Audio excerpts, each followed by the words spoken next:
Hi, if you're a fan of Sooplex, then my name is Sooplex, and I'm sure you're here for my wrestling content. But as you may or may not know, I retired from doing wrestling content. We now do movie, TV, and media over here on the Sooplex channel. So if you clicked on this video expecting wrestling, I apologize. But if you clicked on this video wanting to know my insight on everything going on with movies and TVs, you're in for a treat. This is episode 8 of the Sooperplex Podcast, hosted by me, Tyler Sooplex, and my good friend, Isaac Sooperkick. Now, I will say, we recorded this episode 2 weeks ago, and this was kind of like our chemistry test because me and Isaac, we talk pretty often, but we've never done a podcast together, and I wanted to see, how will we gel together. So we went into this without a script and just started shooting this shit. So I'll be honest, is this going to be the greatest episode you've probably seen from us? Probably not. But I think we talk about a lot of good and decent topics. Obviously, talking about the success of Superman, Fantastic Four possibly flopping in the box office, where we think Marvel went wrong, what could improve, the Doctor Doom end credit scene, and why me and him both think it's kind of a disappointment that they've built up Doom in this way going into Avengers Doomsday, Spider-Man Brand New Day. We talk about the box office achievements of many movies coming out this year, what is to look forward to with the rest of 2025, and of course, some Oscar predictions going into next year. We talk about that within 2.5 hours. So yes, we have a lot to talk about, and episode 9 will be shorter, I promise. And episode 10 will be this Friday morning. We will be reviewing Peacemaker Season 2, Episode 1. You don't want to miss it.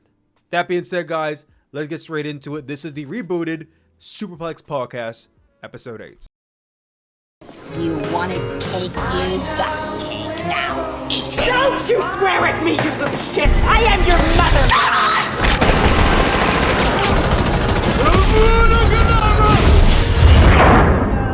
We'll be just fine. Iron Man.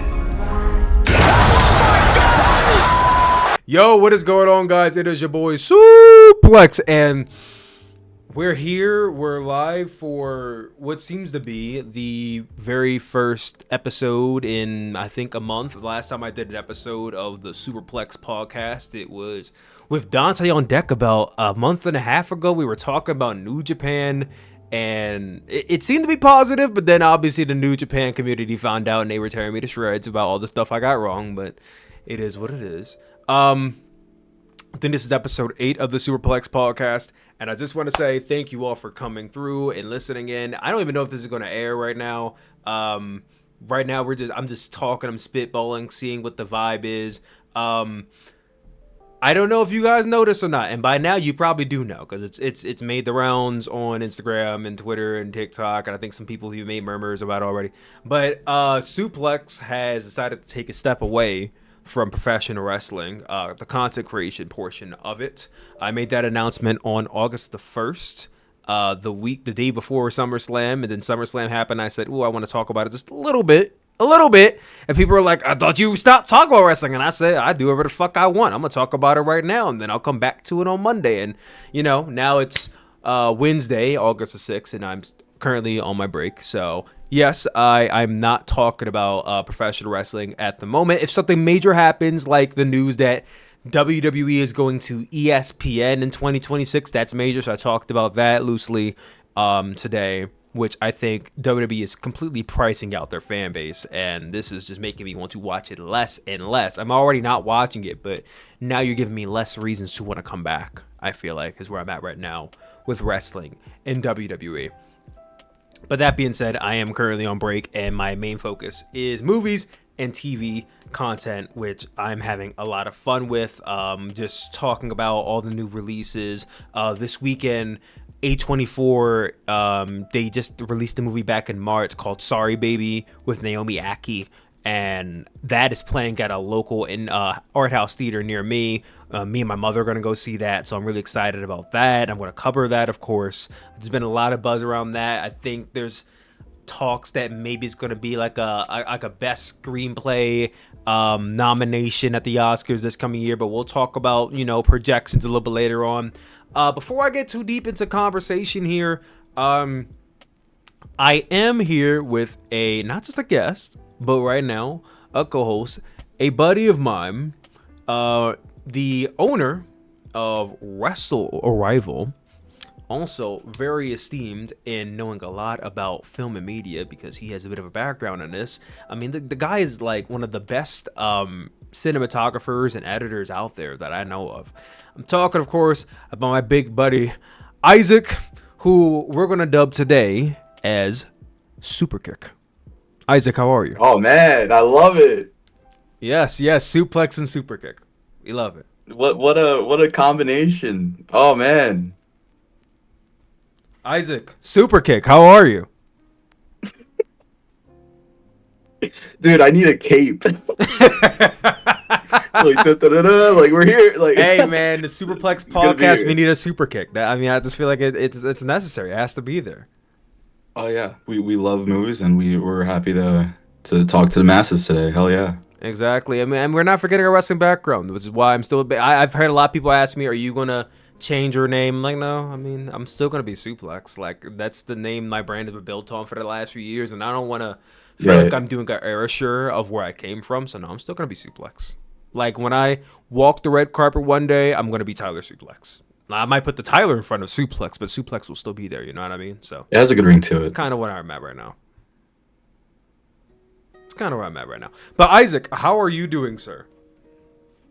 Good. It's an 80-degree day here in New York City. You know, that was a hell of an introduction. I didn't expect you to do, but I do run the rival promotion. I occasionally get burnt out from it, and sometimes you gotta just sit back, watch a good movie, talk to some pals about it, and you know what, I'm here to do that, and just grateful to be here. Yeah, so if you guys are wondering why he does not show his face, currently going through some Kane level disfigurement. Once we get him a mask, he'll be on, maybe next week with a mask. Pyro, green screen and all, yeah. Yeah, and if he doesn't have a webcam next week, I will set myself on fire. No, I'm not gonna do that, I promise. But see, the wrestling portion, it's not gonna go away. Like, it will always be there, just waiting to peek out in moments. But yeah, it adds the flavor, like sazon. basically. But Isaac, introduce yourself. I mean, what's been your background, not just in wrestling, but with movies? What's your story? Wait, it doesn't include a podcast? What's your story? No, that's Stephanie. Stephanie has the What's the Series podcast. What's your story, Isaac? I actually, besides being an independent filmmaker, I went to film school before I went into independent wrestling. I did 3 years at a community college studying film, and then I ended up learning everything I know now off of YouTube. I dropped out. I've been able to work with multiple local film festivals here in New York City. We also have the New York Latino Film Festival coming up in September. Make sure to check that out if you're around the Manhattan area during that time frame. Highly recommend. But yeah, I mean, I guess I come from a background. My mom is a film publicist, and you know, I've just grew up around the entertainment industry, and you know, to grow up with that background, and also the being the same age as you, the YouTube wave growing up, we're very like media centric. We indulge in a lot of media. We like to see things that currently progress and stuff. So I just wanted to like say, like, I grew up watching a lot of Quentin Tarantino. That inspired me to do a lot of stuff with that. Also with wrestling, I would occasionally implement a lot of like video packages in Arrival Wrestling, a lot of cinematic homages to films like From Dusk Till Dawn, Pulp Fiction, stuff like that. So I like to do a nod to that. And yeah, I'm currently saving up for a new Sony A7S. That's gonna be interesting to see what I'm gonna do there, and probably just run through some quick tests during the upcoming month. And I have a big passion for film. Just love film, love the expression of it, love the visual aspect of it that you can't really speak of. You just gotta, like, again, you gotta view, you gotta indulge in it. So we're currently in a very special era where, not currently, I guess like it came back like 2-3 years ago, but like during COVID, I felt like movies were just on a downhill, theaters were closed, and now things are finally starting to pick back up with all these productions dropping, especially in July. And we can finally talk about like things that are coming out soon, that are in the works. I work by 34th Street. All the New Yorkers in the chat know where that is, how chaotic that is, right down Times Square. They're always filming stuff, whether it's Spider-Man, whether it's Will Smith's next film. Oh you know, man, have you I was caught running any this stuff. things So, for Spider-Man Brand New Day, or are they still filming in Glasgow? yeah, they're in Glasgow still, but they're coming soon. They're coming our way, and I Oh, have someone that updates me on that on Twitter DM. So I'll definitely you'll be the first to hear about that. That's gonna be fun. hell yeah. I'm a big Spider-Man guy, so Wait, that's about it. We gotta talk a little about Spider-Man, right? I gotta Shoot. get this off my chest, and Shoot. people gonna be a little, they might feel a little, and I swear I'm not coming Oh, at it man. from a bad place. I'm not, but I had a lot of people come at me when I made like 8-7 Superman videos. Oh, stop with the Superman propaganda. Now, mind you, they were probably wrestling fans or just were angry that I wasn't making enough wrestling content. Stop with the Superman propaganda. I've seen so many Superman videos. It's not that good of a... We talk about Superman propaganda. I've seen so many leaked images, videos, professional videos, and photos of Spider-Man in the last 3 days. Yes. Then I feel like I have seen Spider-Man in the last 5 years. We saw the film, yeah. I feel like I've seen the Spider-Man Brand New Day, and Brand New Day has not released yet. Like, I feel like I gotta stay off the internet now. Like, how much more are these clips and pictures are we gonna see before this movie comes out?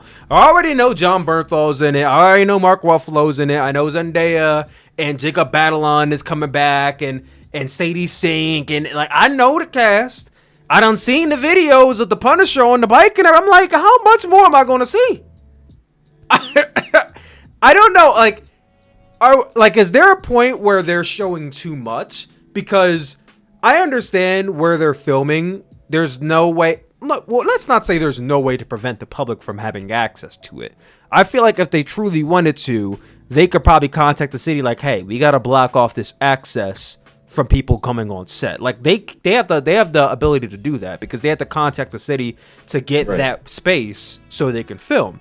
So they have the ability to do that, but they're allowing people to get this close to the set and get it. So I imagine it's got to be for publicity, like a publicity stunt to get the people on access, get pictures and everything.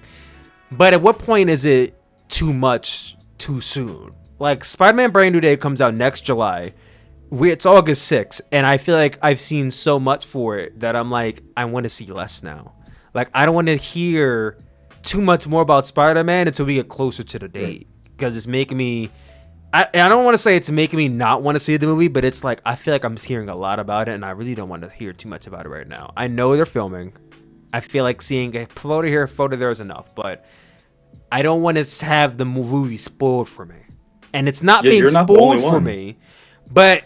I don't want to see Spider-Man shooting the web and slinging, like, I know he's going to be slinging the web and shooting the web and the Punisher and all that's going to be in the movie, but I don't want to see it 1 year out. I don't want to see it that soon. Like, how do you feel about all this? I think they definitely need more security on set. It's hard to do it. Like, they film in public, but, you know, like, you're not alone when you come to this just being burnt out. Again, this is Spider-Man, arguably the most popular superhero of all time. We're gonna expect some leaks, but at this point, like you said, like next July it comes out. The director Destin Creighton, like they have a good eye for cinematography. I don't know if the whole film has to be filmed outside. I want to know like your perspective.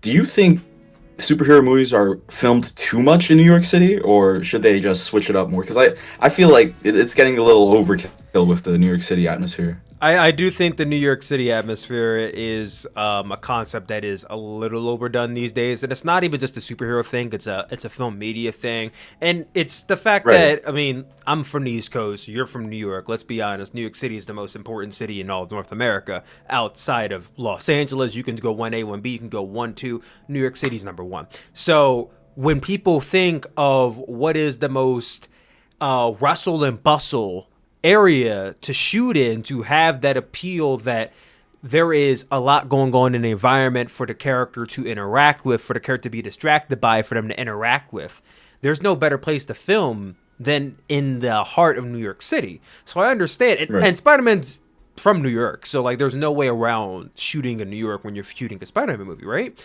But at the same time, there are so many other characters and so many other cities in the United States to film in, which is why I'm going to circle back to Superman here. I'm happy that Superman decided to film in Ohio and was based technically in the state of Delaware. Now, as someone who currently lives in the state of Delaware, it didn't look like Delaware at all. Like, I understand they didn't point blank say, hey, Metropolis, Delaware, but there was a Delaware license plate. The person, the Indian guy that Superman was trying to save in the movie had the ID was Delaware. Like, they made it very apparent this is set in Delaware. But it looked nothing like Delaware. It looked like New York City. Right. Like, it looked like New York City. And I'm like, okay, sure. But when they shot in Ohio, and I'm like, okay, I see Ohio a little bit. But yeah, no, I definitely think we should explore different cities. We should explore, maybe not Los Angeles because that's number 2. That's the second one. Maybe we should explore some Midwest. Maybe we should explore some North Carolina, some more Florida, some more Miami, some Chicago, some Texas.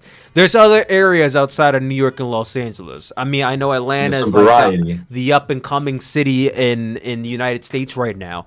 I think more variety helps have these films stand out from an environment, from a storytelling aspect. So yes, I do think New York City is overdone.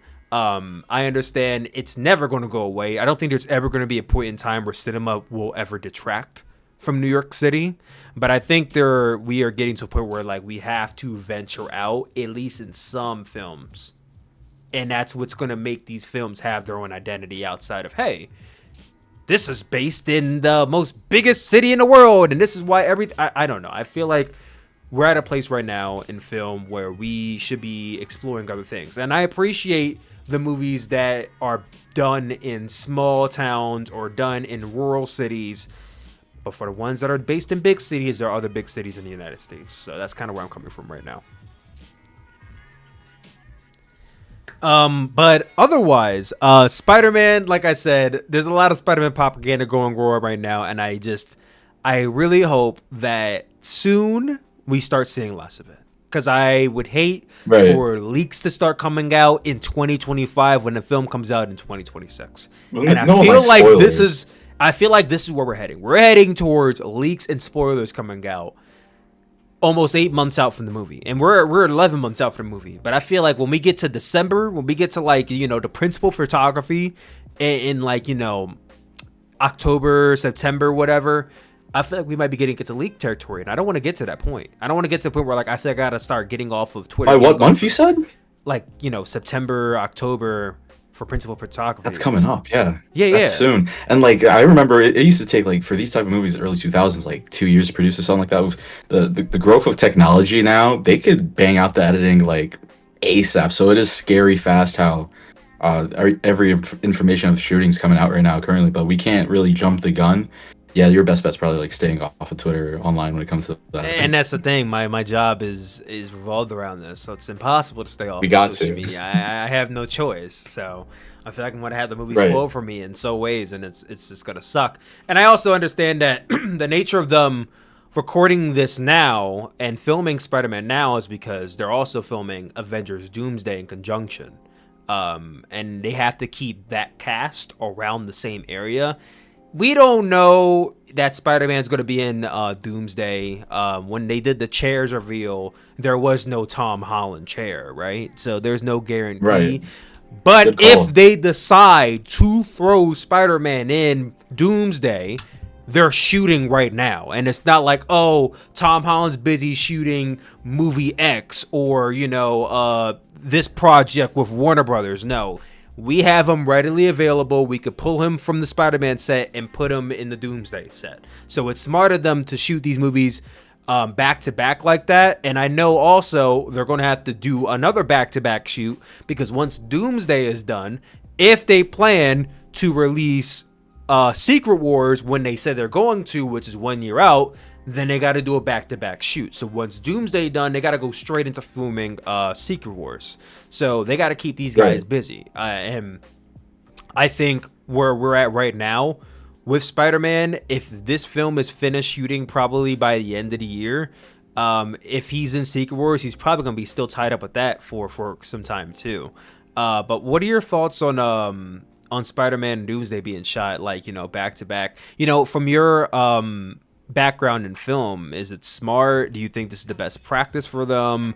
Do you think that it makes them more susceptible for leaks coming out? Like, what are your perspective on them shooting back to back like that? I think they could definitely like get a steadier hold of better security, but I do think it's a publicity stunt when it comes to letting these leaks constantly come out like from outside. I think they're doing it on purpose because they could obviously get the biggest staff they want. But as far as that, like, I don't know. I think for the actor, it could be very tolling. But again, these are two separate films, having Doomsday and Spider-Man being edited, shot. Think of we gotta put it in mind again. This is a completely different production team, so they could finish at the same time. Doomsday right now, the schedule will come out in December 2026, a little over a year right now, and I don't see Spider-Man making an appearance at Doomsday. I really don't. I think he needs to finish his story first, and my prediction is I think he's going to come up around the Secret Wars type of time frame. Are you into comic books at all? Did you read comic books growing up? Only X-Men, really. I'm into comic books and like the culture and everything like that, but just X-Men. I used to collect a lot of X-Men. Okay, because I did read comics loosely growing up, but it was DC. I didn't read Marvel comics growing up. However, I will say that I do plan on doing I've been doing research on Secret Wars. Not spoil it for myself, but I do want to talk about it, and it's like, to talk about it, I feel like I gotta kind of know the comic itself. So I am doing my research with Secret Wars, and I feel like I'm going to be probably buying those comics soon to read them and probably even document on my channel. And one of the things about Secret Wars is, like I said, I think I anticipate that he's going to be in Secret Wars from the way that movie possibly will go down. If they're basing it off of the 2015 Secret Wars, Spider-Man will likely be in that. But Doomsday is the question, if he's going to be in Doomsday or not. Why do you think he wouldn't be in Doomsday? They have this grand cast. He was in Avengers Infinity War. He was in Avengers Endgame. Why wouldn't he be in the next Avengers movie? I mean, James Gunn is very smart, very ahead of the game, and he knows his fan base. We were talking about this earlier. Like, you got to know your fan base, and if they're a step ahead of the game. Yeah, with I'm sorry, yeah, mixed them up. Yeah, no. James Gunn is DC now. You mean Kevin Feige? We're getting there now. Yeah, we're gonna get there. But with him going to Secret Wars, I think it's too predictable. At the end of the day, it's just too predictable to have Spider-Man in that. He was already in the previous one, and towards the end, you saw how that went, and I don't see it happening. I think it's too predictable for the fan to know.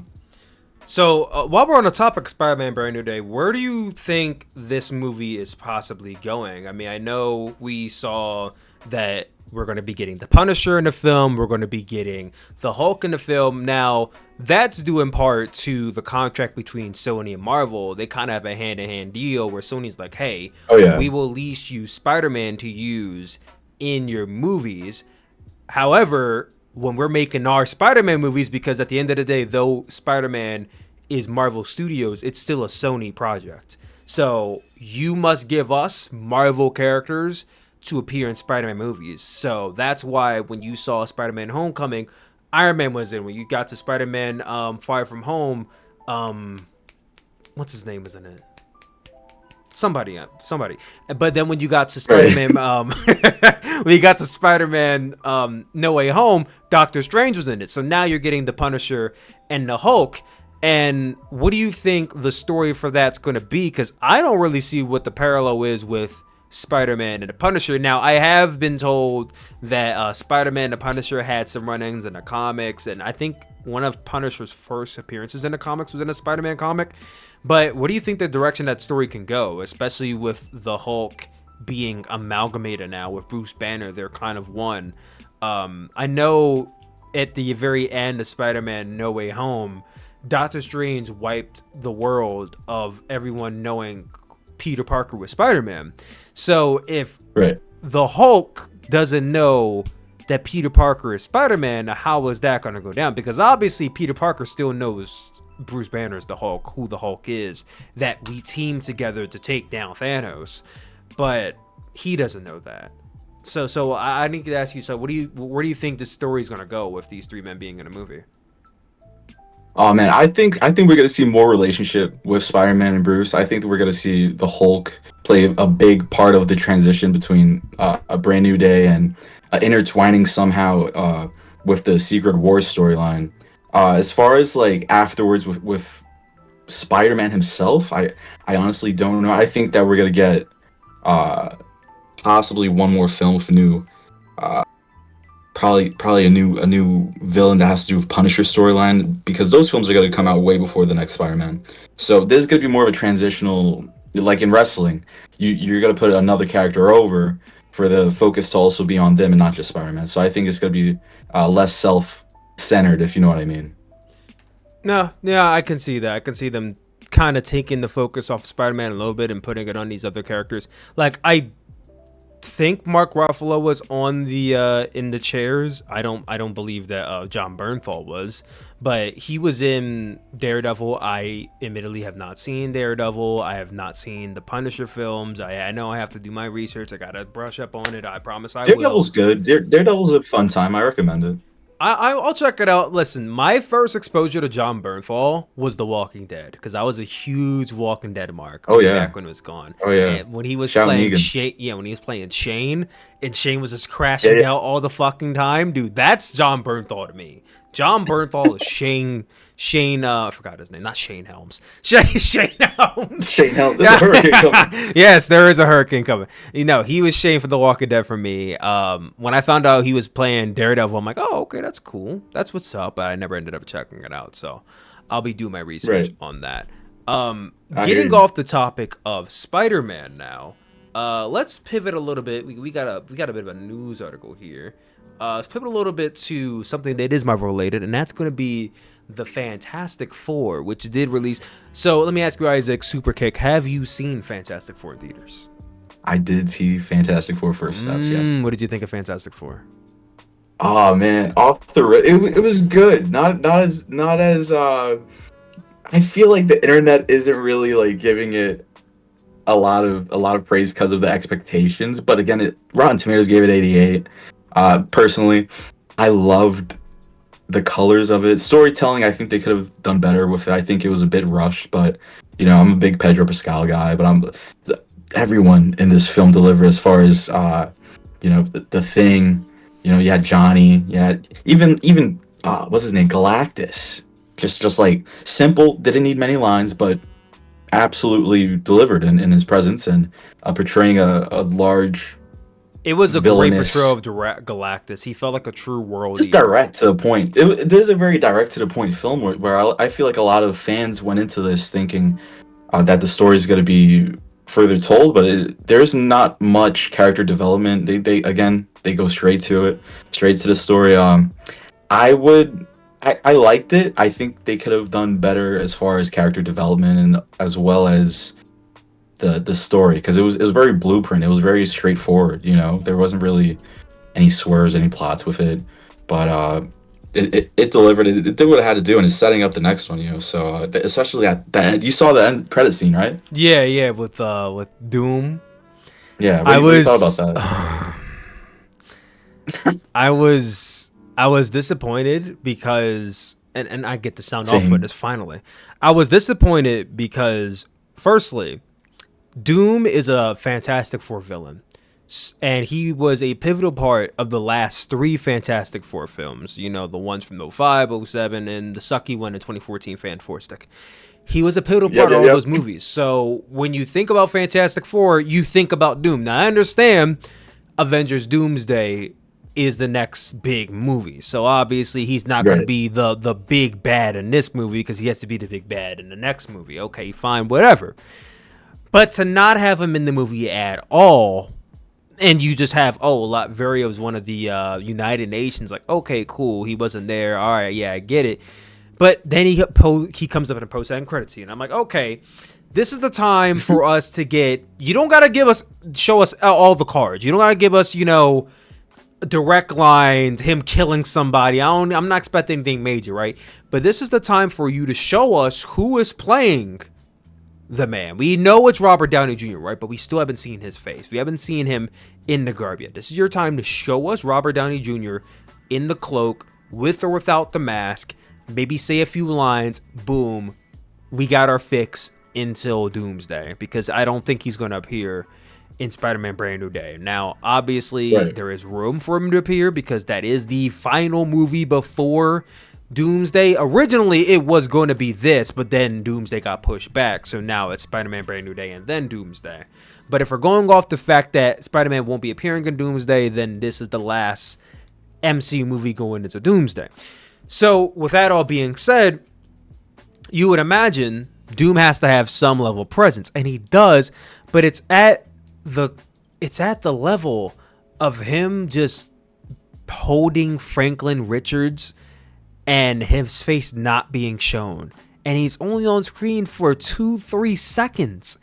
And I understand the gravity of Sue Storm walking into a room where Doom basically just, I don't know if he teleported or he snuck in, but he's in the room holding Sue's child, and the history between Sue Storm and Victor Von Doom, like, it's impactful. And I understand the theories that maybe because Franklin Richards is so powerful, maybe he fixed the scarred face of Doom, and maybe that's why he was holding on to his face during it. Like, I understand where the theories are going, I understand where this can go, but it's the simple fact that they didn't even show his face, they didn't even give him anything to say.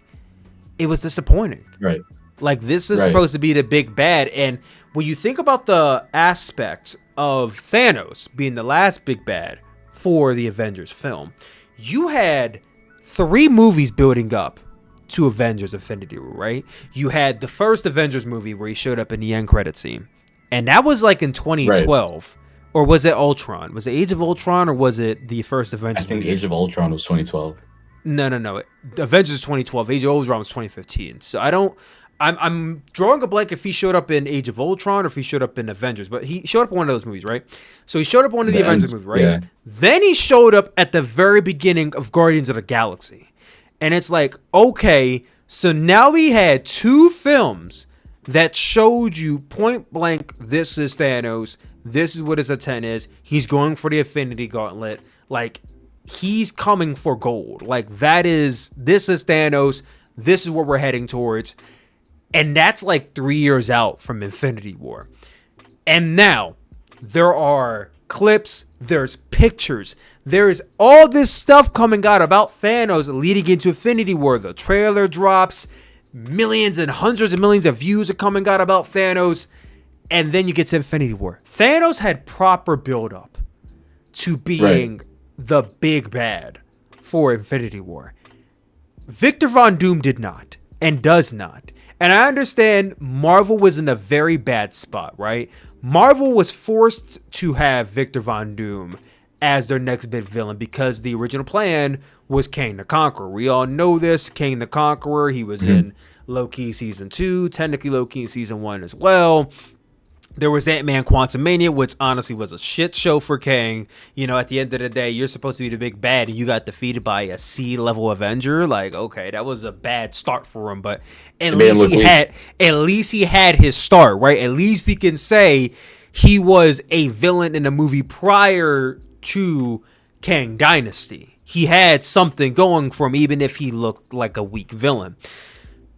He had something going for him, and then all the controversy happened with Jonathan Majors. Disney had to pull him. They had to go with Plan B. That Plan B was Robert Downey Jr. And that was announced last May or June. It was last May or June when that was announced. That was a year ago. Since then, Comic-Con, right? That was at Comic-Con. I remember because I was in Austin, Texas for DreamCon. And it got announced. It was everywhere, man. It was everywhere. Yeah. It was everywhere. It was huge because Robert Downey Jr. infamously played Iron Man, Iron Man.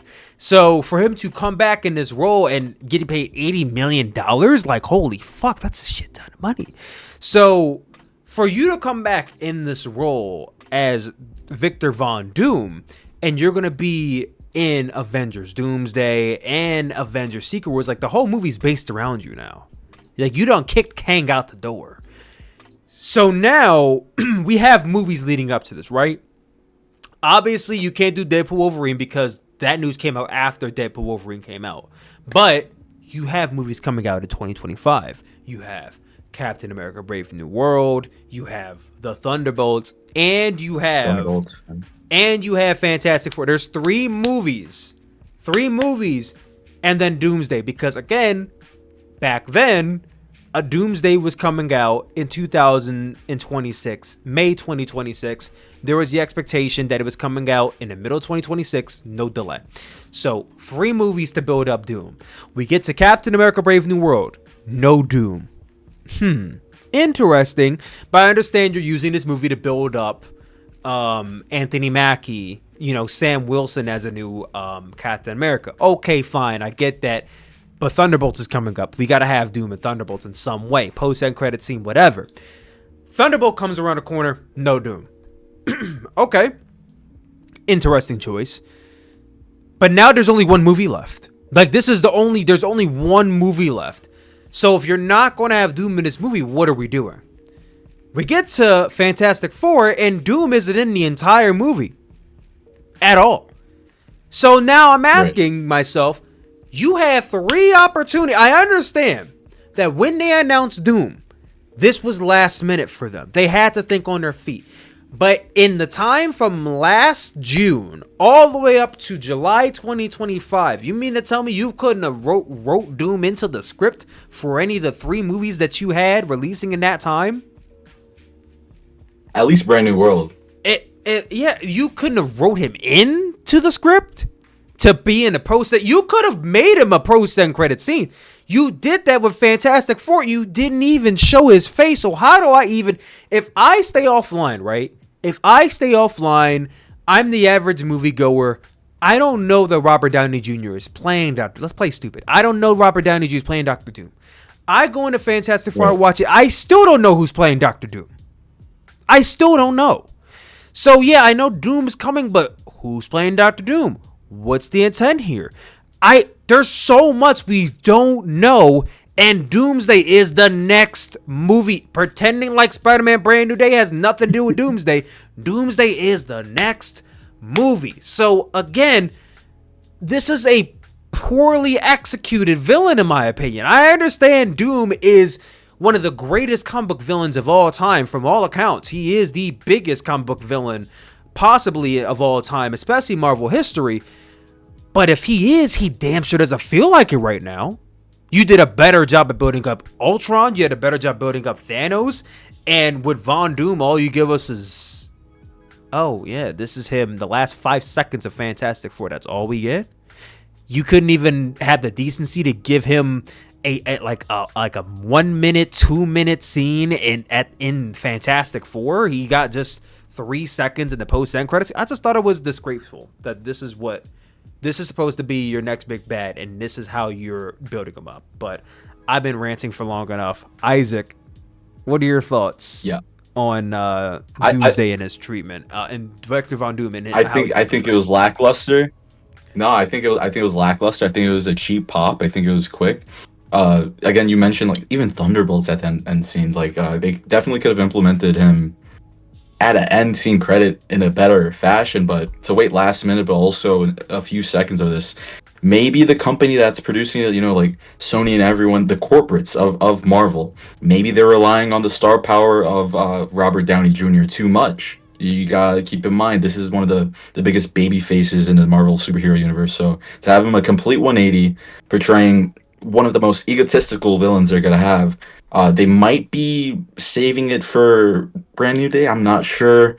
I honestly see him playing obviously a big part with the next Fantastic Four that's going to be released, but I didn't like it. I saw it, and my initial reaction was just in the theater. I was just like, "That's it." Yeah, I'm watching. I'm just like, yeah, okay, that's really cool nod. Nothing crazy about the aesthetic or how he's dressed or anything like that. A little creepy, a little eerie.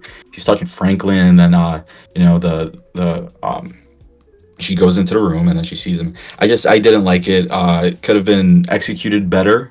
Same thing with the reveal. I mean, the Comic-Con thing, it was everywhere. It was cool, but they could have like implemented maybe a video or teaser or like a poster It of some feels like sort. Marvel is solely banking off the fact that Robert Downey Jr. is playing Doom, and that's it. And let's be honest. Let's keep it a buck now. We're shooting right now. Like Okay. Marvel is not the same as it was in the early 2000s, 2010s. It is not the same Marvel. It did flop off a little bit, and Fantastic Four, great film. Great family film. Could have imagined Disney producing this film. But like it just didn't really deliver as expected as one of the early screen seers of the early 2000s Marvel days, and how big of a boom that was. I didn't get that feeling, and especially with someone like who played Iron Man, the same dude in that scene, I didn't really like pop for it. Yeah.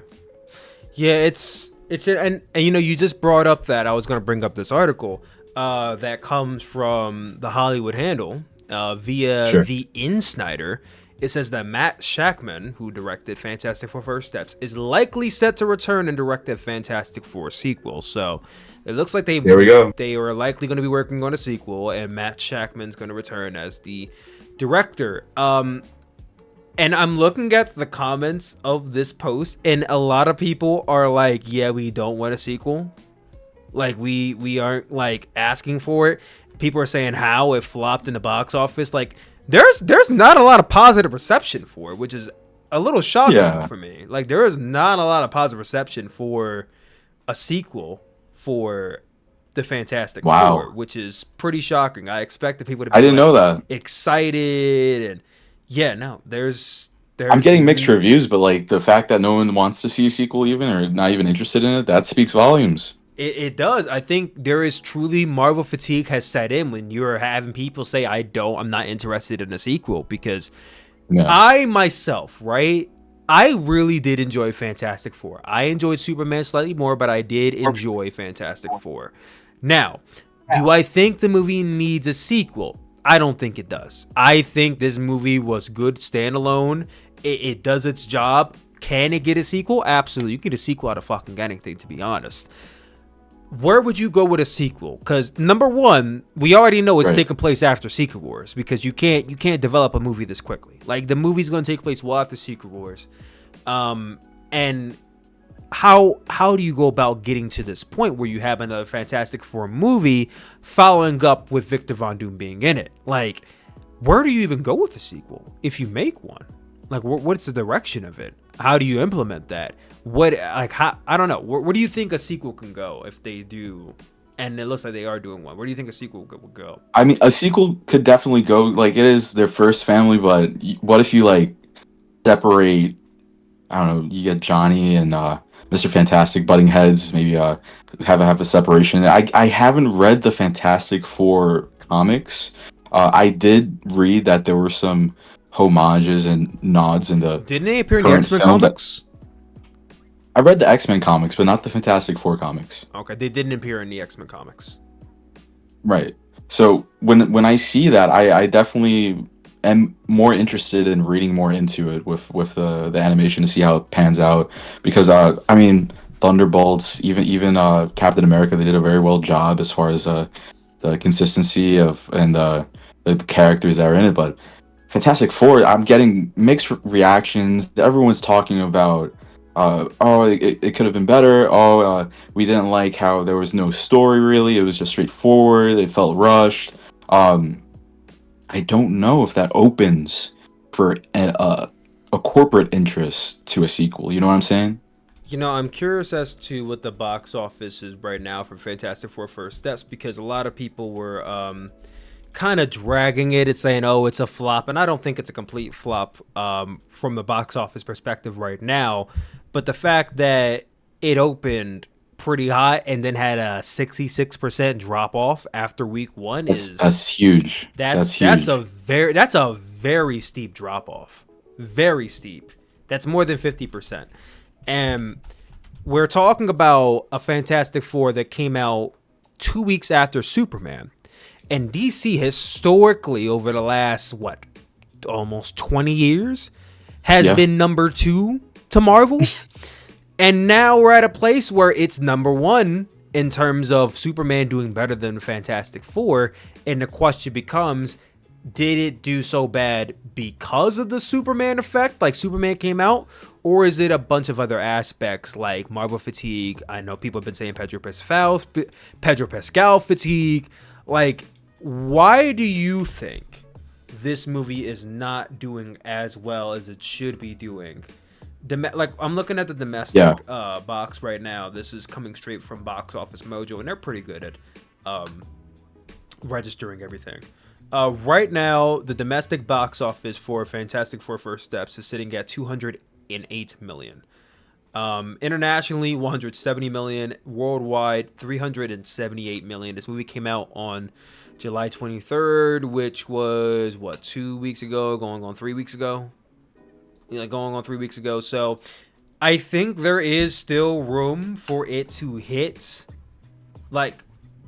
I think there's still room for it to possibly grace 500 million worldwide, but it looks like it's a very steep hill for it to climb, considering the drop has been pretty bad. I'm also looking at the day by days. This movie started on July 25th with 57 million, and that's a pretty good opening box. But then the day after, on July 26th, it fell to 33 million, and then on Sunday, 27 million, and then on Monday, 10 million. And the weekend, it went down. The following weekend, August 1st, August 2nd, right? We're looking at 11 million for Friday, 15 million for Saturday, and 11 million for Sunday. And now, Tuesday, August 5th, yesterday, 6 million. So this movie's having a very big, this, from 57 million to 6 million within 2 weeks that's a lot. That's very... Yeah, that's I think the options that are out right now with the movies, we have like Sinner still in theaters, we have Superman. I think that there's too many options that it definitely did affect the press going into the film. We're at a point right now where, again, there's like a little boom going on. Everything's coming out. Theaters are blossoming right now. But as far as First Steps, it underdelivered. I just think there was high expectations for such a brand that Marvel has incorporated, such a story, such a the first family that they've created. I think they could have done a better marketing as far as timing. I think it was too quick too when it came to marketing. I think it was a last minute push, but it definitely affected the box office having multiple films come out the week prior. So you think it is definitely the sense that there was a lot coming out, and that really shows you that Marvel has fallen, because it's avoidable. In years, I'm sure years they get prior, before the public no matter gets. what came out, Marvel was going to prevail in the box office, especially if it was a big movie like Spider-Man or Captain America, or like a big movie. It was going to prevail and do great. And now we're looking at Fantastic Four, which by all means isn't a big Marvel movie, but it's sizable because this is the last MC movie before Spider-Man, and it's supposed to be a big lead-in to Avengers Doomsday. So the same way that Black Panther was the lead-in to Avengers Infinity War, now I think that might be a bit skewed because Black Panther had 2-month gap between. I'm not even going to count that because it's a 2-month gap. This is a year gap. Quick. Yeah. But I think with there being so much competition and Marvel not being at a place where it used to be, it's not looking good for them. And let's be honest, let's be real. When we get to Spider-Man Brand New Day, that's an easy $1 billion for them. They're doing $1 billion when we get to Brand New Day. And if they don't, that's going to be extremely telling. It will be extremely telling if Spider-Man Brand New Day does not do $1 billion, because Spider-Man No Way Home is, I believe, the 7th or 8th highest grossing movie of all time. Now, mind you, it had the added benefit of nostalgia. You had Doc Ock and the Green Goblin and Electro and all of them in the movie, right? Tobey Maguire. It had the benefit of nostalgia, and that's why it is the 7th, 8th highest grossing movie of all time. But if you look at Spider-Man Homecoming, I believe that movie did 700 million in the box, right? So 880 million Spider-Man Homecoming did in the box office. Now, if we go to something like Spider-Man Far From Home, I don't know if Spider-Man Far From Home did much better or somewhere close, but Spider-Man Far From Home in the box office, that did 1.13 billion. So Spider-Man Jesus. Far From Home did 1.1 billion, and then Spider-Man No Way Home did 1.9 billion. So historically, these Spider-Man films do upwards of 800 million to $1 billion. The average is 1 billion because the last one did 1.9 and the first one did 800 million. So the average is 1 billion. So if Spider-Man Brand New Day doesn't crack $1 billion, Marvel's in serious fucking trouble. Now, we're not naive enough to believe that Avengers Doomsday won't do 1 billion. It's going to do 1 billion regardless. The question is, will it do 2? And the way Marvel is right now, I don't know. 1 billion is guaranteed. 1 billion for Spider-Man at the way Marvel is right now. Is it so easy to say that's a guarantee? I ask you that. Is it easy at this point in time now to say that Spider-Man Brand New Day is a $1 billion guarantee? Yeah, it definitely will make back. I'm surprised First Steps broke even, honestly, with the 200M. But don't you think after headlining right immediately after a heavy hitter like Superman that was tough on Marvel's end, like what if I feel like we would have gotten different reactions if it didn't come out as soon as Superman did. Yeah, I think if Fantastic Four came out like this month in August, like it waited until the Superman hype died down. Late August, for sure. Think completely different mindset. I think right now we'd be looking at a $500 million box office. I think the timing was really bad because I think Marvel severely, and I mean severely, underestimated Superman. They didn't expect Superman to do half as great as it did. Everyone did. I didn't even expect it to be No, I don't think anyone really did. I was hoping and praying, but I didn't expect it to do as well as it did. I've never seen the dude act before that played Superman. I've never seen him act before. I didn't enjoy Batman versus Superman. I didn't enjoy the last Superman, but this one was just like complete 180. I do think that Fantastic Four wasn't bad. There was just high expectations. High expectations, and I think I don't know if I want to say it was failed to be met, but I think there was a lot of people going into it expecting this to be more because this is the last movie, and then it's like, okay, it was good, but that's it. Now we're just looking forward to Spider-Man, and mind you, people who don't even care that much about Marvel are going to go see Spider-Man because it's the nature of it being Spider-Man. It's like people who don't care much about Batman are going to go see Batman because it's fucking Batman. So they have that going for them. But when you look at their IPs like Captain America, like Thunderbolts, it's not looking good for Marvel right now. And I mean, let's be honest, Marvel's not going anywhere. They're not going bankrupt. Disney not selling them, but it's been a big fall from grace. And I think this reset that Kevin Feige's basically already spoiled that the Marvel Cinematic Universe is going to reset after Secret Wars. This reset is going to be greatly needed for them. Yeah. It's greatly needed. Insane. Yeah. How do you feel about Kevin Feige just outwardly saying that? Ah, man, he got balls. I love it. It's insane. It's refreshing, but also scary because of like what we already have. And I'm all about new visions of what's already been out. But man, we're getting to the finish line, and it's gonna fly by. Time's gonna fly by, and man, Secret Wars. I can't wait to see what happens. Dude, we're gonna be 30 when Secret Wars comes out. Like, I don't like that. Oh man, yeah. I don't like the fact that it got delayed to December, because like when you think about it, right? December 2026 is basically 2027. Like, I don't care what anyone says. They say, oh, December 16th, that's 2027. Yeah, it's 1 month. That 2 weeks and we're saying Happy New Year, bro. That's 2027. Then Secret Wars is December 2027. That's fucking 2028, bro. We're going to be saying Happy New Year in 2 weeks. That's 2028. I'm going to be 30 when Secret Wars comes out. And the MCU started when I was like fucking 11. What is going on? I don't know. But the MCU, I got into halfway through, right? The MCU technically started in 2008. I didn't get into the MCU until 2017. So I was I started at the halfway point. It's been a while, but Endgame was peak MCU. I was going to say, did Endgame like intrigue you back into it? No. I never felt, okay, here's the thing. So when my introduction to the MCU, technically my introduction to the MCU, I'd have to say was and literally as I'm talking, I draw a blank. This is why I said I'm turning 30. It's already showing. I'm getting old. I drew a blank. But my introduction to the MCU was Spider-Man, technically. The Spider-Man films. Same. My real introduction into the MCU was Guardians of the Galaxy Volume 2 in 2017.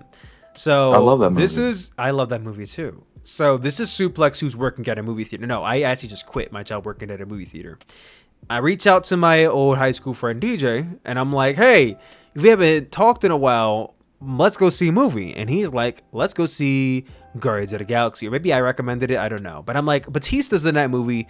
I love Batista. I'm down. I know nothing about Guardians of the Galaxy. I didn't care about Doctor Strange when it came out. It came out when I was working at a theater. I didn't care. I didn't go see it. But I'm like, I'll go see this because Batista's in it. I go. I laugh my ass off. I fell in love with Groot and Drax and Star-Lord and Gamora and Nebula and all those characters. The soundtrack I still play back. What's the song called? Mr. Blue Sky. Mr. Blue Sky. That whole soundtrack is goated, bro.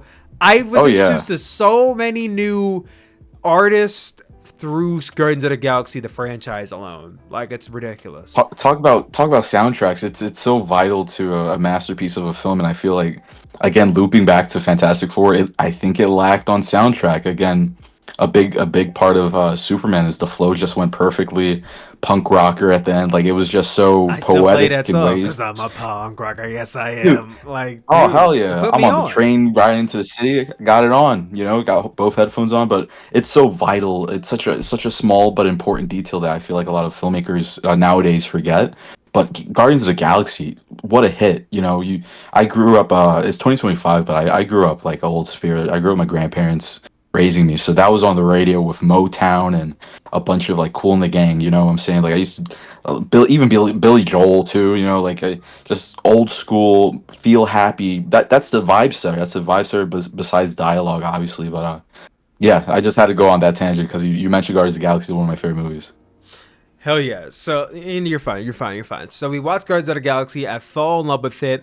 And right after Guardians of the Galaxy, I gotta look at a Marvel calendar because Guardians of the Galaxy Volume 2 came out in May of 2017. Right after that, I think, did Spider-Man Homecoming come out that year? That year, 17? Yes. Marvel movies 2017. Yeah, I was gonna do that too. Volume 2, Spider-Man Homecoming came out right after. I didn't care. I didn't go see Spider-Man Homecoming. I'm like, I like Spider-Man, but I'm not that deep into Spider-Man. You know what I mean? Like, I'll get to it when I get to it, whatever. But I saw Volume 2 of Guardians of the Galaxy, and then Thor the Ragnarok came out. And again, I'm not that big into the MCU right now, so I'm like, I'll catch it when I catch it, whatever. But then we get into Black Panther. Now, me being a black man, the black community, they dropped everything, and I mean everything, to come out and support Black Panther.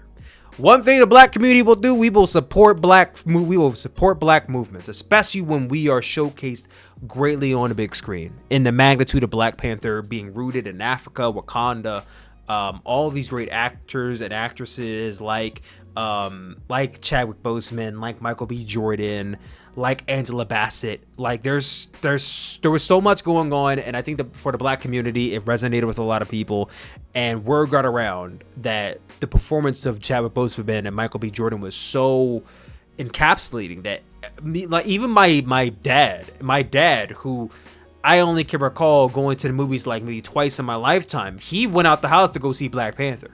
Because everyone had to. That's what's up. It was your civil duty as a black American, as a black person, to go see Black Panther. It was a movement. I saw Black Panther news. I said, okay, I have to go see Avengers Infinity War because this is the lead-in. So I have right next. You're not seeing this on camera, but I'm showing this right now.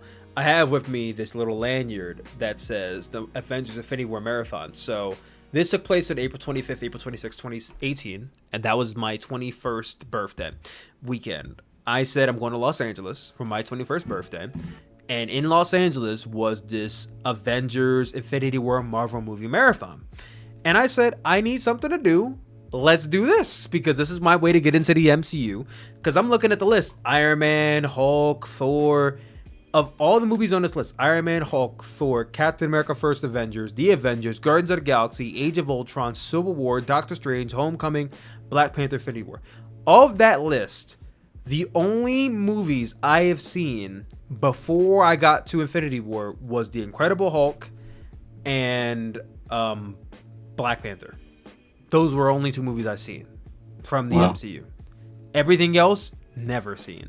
So, April 25th, I walked into the All Capita Theater, and it was a marathon. Like, there was no breaks, no stop. Well, they had 15-minute breaks in between every movie, but you were expected to stay in a movie the whole time. Some people went left and they went out to their cars to go to sleep or whatever, but I was in a movie theater the entire time, all 36 hours.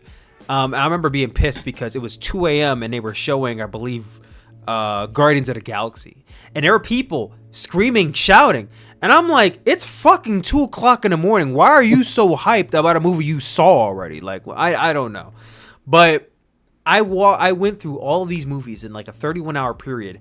And then Avengers Infinity War hit. And imagine my surprise when all these characters that I just found out about and just came to get acquainted with and know and love, and Thanos snapped half of them out of existence. I was absolutely traumatized by Infinity War, bro. 31 hours in a theater and half of them die. And then the movie ends. That's the art of cinema, dude. It was, dude. When I tell you, I left that theater. First of all, I was dead tired because I haven't slept properly in 36 hours. I left the theater. I walked straight.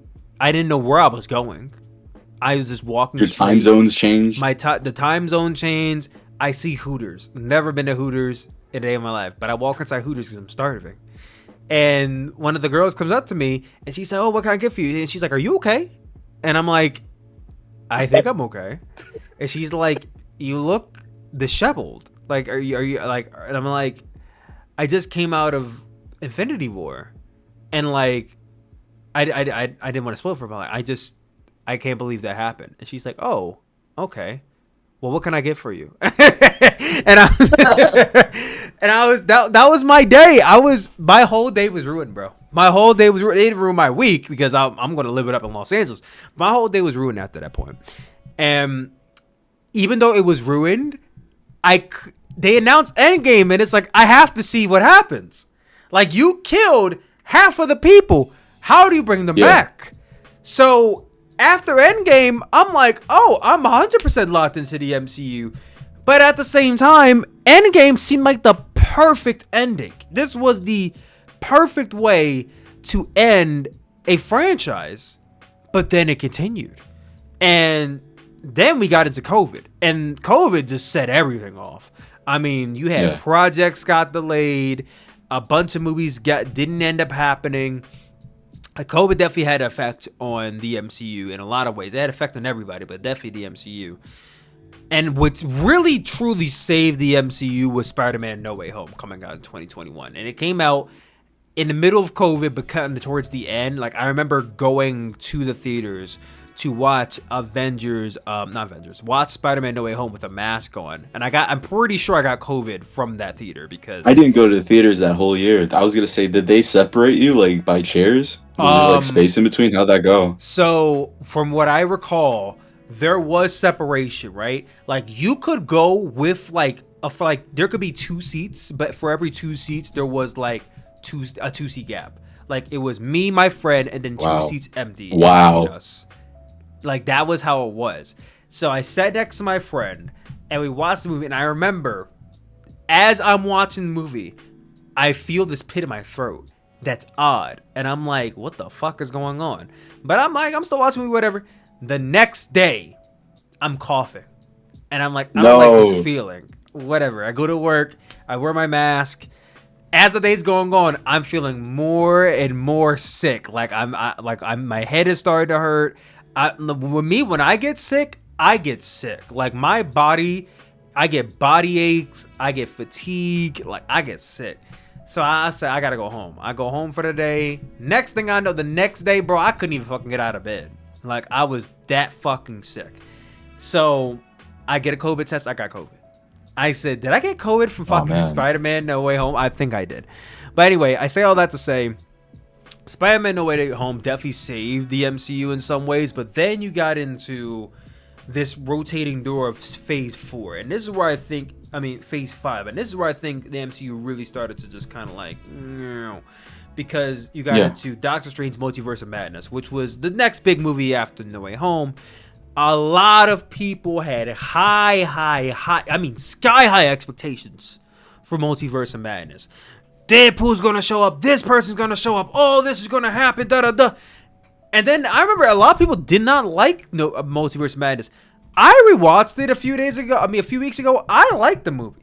I didn't really see all the much that was wrong with it. I think people just had sky high expectations. But whatever. I gotta rewatch this in a minute. Did you watch Multiverse of Madness, right? I did. It's been a minute. I saw it when it came out. It was good. I think Sam Raimi needs to come back as a director. Also, pivot a little bit here. We need to talk about America Chavez. Where the fuck is America Chavez at? Cause she's only appeared in Multiverse of Madness and nothing else. That was 3 years ago, bro. She hasn't appeared in nothing, not a mention, not a feature, not a post-end credit scene, nothing. And I understand, right? She's not A-level Avenger. She's probably not even B-level Avenger. She's not even an Avenger, technically. But to my knowledge, right? A bunch, like almost every single character in the Marvel Cinematic Universe has a variant. Like the MCU, everyone has a multiversal variant. But there's only two characters in the MCU in all of Marvel, as far as I know, and someone into Marvel Comics can correct me. There's two characters that only have one variant, and that's Galactus and America Chavez. Someone with the importance of America Chavez who can travel the multiverse. Her power is that she can travel multiverses.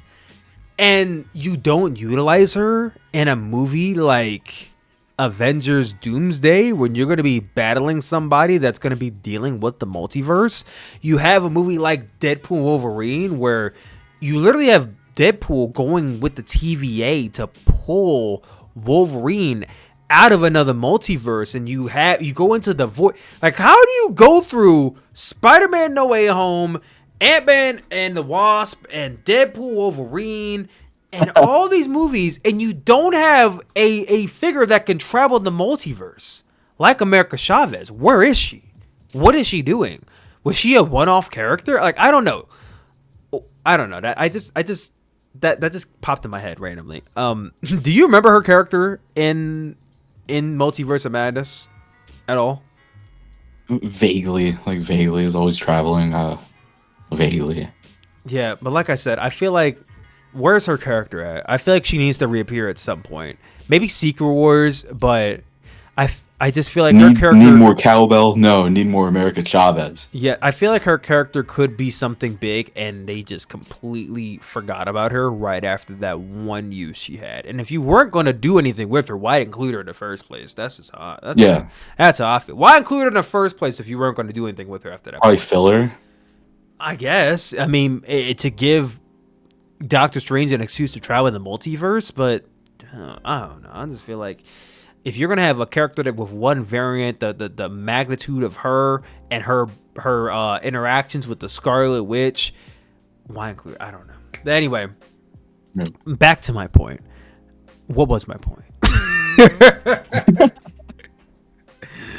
I done started talking and lost my place. I don't know. Anyway, Marvel has a steep hill to climb. No, like the decline after Spider-Man and Doctor Strange right after. Yes, right after that. But my thing is, they've been in a rut. They're going to pull themselves out of this rut with Spider-Man. They're going to pull themselves out of this rut with Doomsday. And they're probably going to pull themselves out of the rut again with Secret Wars. And the reset is desperately needed. But the question is now, before we get to Doomsday, Spider-Man Brand New Day, do you think it's going to hit $1 billion? With the way Marvel is right now. Yeah, just off track record. I think so. I mean, it's Spider-Man, so yeah. It will. I think they could like put Spider-Man there with fucking a can of sardines and make $1 billion. Like, the press already, like is already going crazy. You see the leaks going online. You see do you think that's in reaction actors, to they're gonna them push it? doing I mean, so poorly in the box office the past year? Oh, do you think that's in reaction to because people don't want to hear the music, but if you take the box office of Captain America: Brave New World, Thunderbolts, and Fantastic Four, you are just hitting $1 billion off of those three movies collectively. You are just hitting $1 billion. And I made this post on Threads, and people were coming at me like, why does every single Marvel movie have to hit $1 billion? That's not what I'm saying. I'm not saying they all had to hit $1 billion. Realistically, they weren't. But the fact that all three of them just hit $1 billion when Deadpool Wolverine last year did $1 billion should say the state of Marvel right now. I think that really. I think there was definitely a decline. There's a decline, but do you think the decline, the response is let's get as many fans in front of Spider-Man Brand New Day to get word out there as possible? Do you think that that's been the direct response to it? Because we talked about that's their last bullet, dude. How many leaks have been out? How many like they're doing? It feels like we're doing a Spider-Man press tour 1 year out. Like, is this a direct response to that? It definitely feels like that. I don't think they have, unfortunately, like it's just a realistic answer. I don't think they have another option, dude. They definitely had they could have avoided it because they had so many other projects lined up, and they know obviously filming and distribution dates. Like this is an avoidable issue that they could have done, and it's gonna make $1 billion. It's Spider-Man, but now we gotta ask the real question: how do we roll the ball afterwards? How do we continue the momentum? And you're saying Doomsday is going to be the next film after Spider-Man coming up? Yeah, after Doomsday, it is... after Fantastic Four, it's Spider-Man, and then Doomsday. And then apparently there's an untitled Marvel film that's going to be happening in between Doomsday and Secret Wars. That hasn't been announced yet, but it's untitled, but it looks to be... My speculation... for what I think that movie's going to be is Doctor Strange 3. I think Doctor Strange 3 is going to be that Marvel movie coming out in between Secret Wars and Doomsday. Because Doctor Strange has major implications and a major role in Secret Wars from what I've seen and what I've researched. And Doctor Strange and the way his movie ended with whatever her face is, and like, oh, you caused an incursion, we have to travel the multiverse to stop it. Like him having the third eye, the Scarlet Witch. Yeah. If there's any movie that feels big enough to have the bridge between Secret Wars and Doomsday, I feel like it's Doctor Strange 3. I mean, if you had to take a wager, what do you think a Marvel movie could be that could be the bridge between Secret Wars and Doomsday? Or do you think there really doesn't have to be one and you just have that direct lead in? I think there should be a bridge because it's only going to enhance interest with their fan base, but definitely also showcase more of other characters. Maybe, oh man, do we see another Ant-Man film in between No. Secret Wars and Doomsday? I don't know. No, we can't. You know, like it's no, we can't. Sorry, Paul Rudd. No, I think that it's do or die for Marvel. We're currently at the do or die stage, and they're definitely gonna catapult with the transition in between the upcoming Spider-Man and Doomsday. But like afterwards, man, they definitely need to build a bridge to that second film because they can't just rely on Avengers. They can't just rely on the already popular Spider-Man. I really like your prediction with Doctor Strange just because of how smart and how he's integrated with the upcoming storylines they got going on. That would be a very smart call for Marvel. Hold on. Do you think Oh. there's a possibility that this untitled Marvel film could be an X-Men movie? Oh, it's over. Movie of the year. Next I question. only say that because a big part of Doomsday is the X-Men, and there's supposed to be this big battle between the X-Men and the Avengers.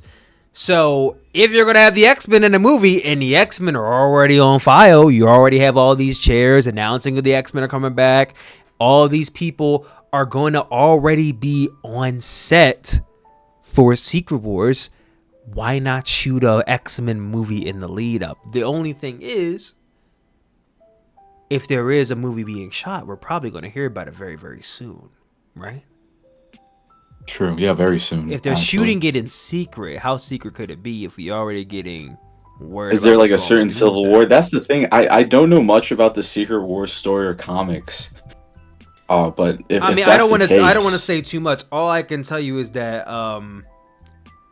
right now it looks like they're going to be a direction of a Avengers versus X-Men story in Doomsday, which is why I'm like, what? Yeah, I remember seeing some of those.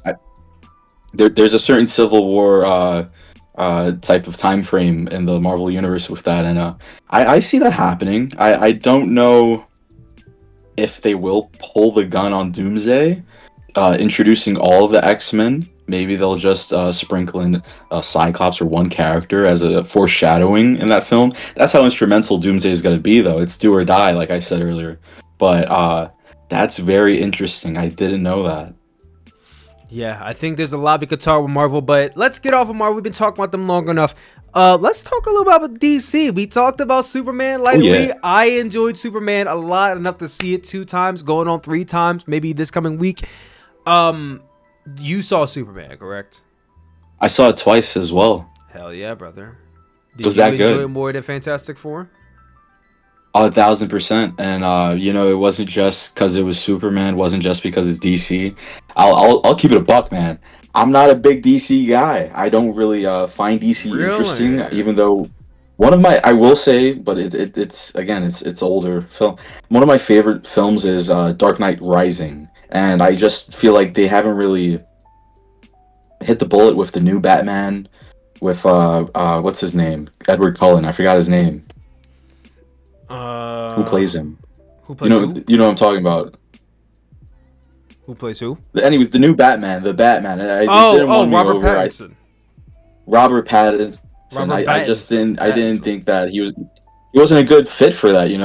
I didn't read the comics. I did watch a lot of the Batman animated series and other Batman animations growing up, which there were tons. But as far as DC goes, this seemed like a light in a new direction for the entire brand. And I'm not just saying that as far as filming it, but also execution, soundtrack, color correction, cinematography, CGI.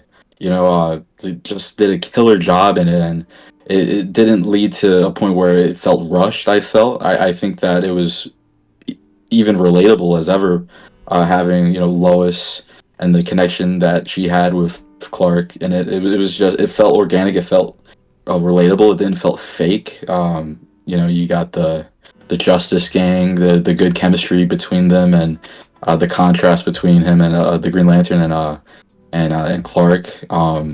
There was just better side characters, there was better soundtracks and better storytelling than Fantastic Four. But comparison aside, I was really impressed. I wasn't going into this film like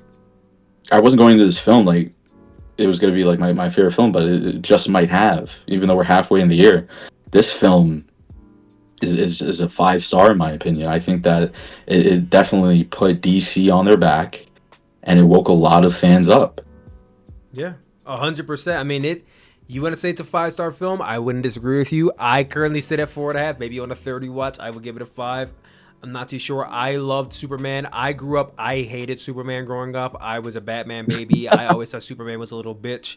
And when Superman was not killed by Batman and Batman vs Superman, I was legitimately angry in that movie.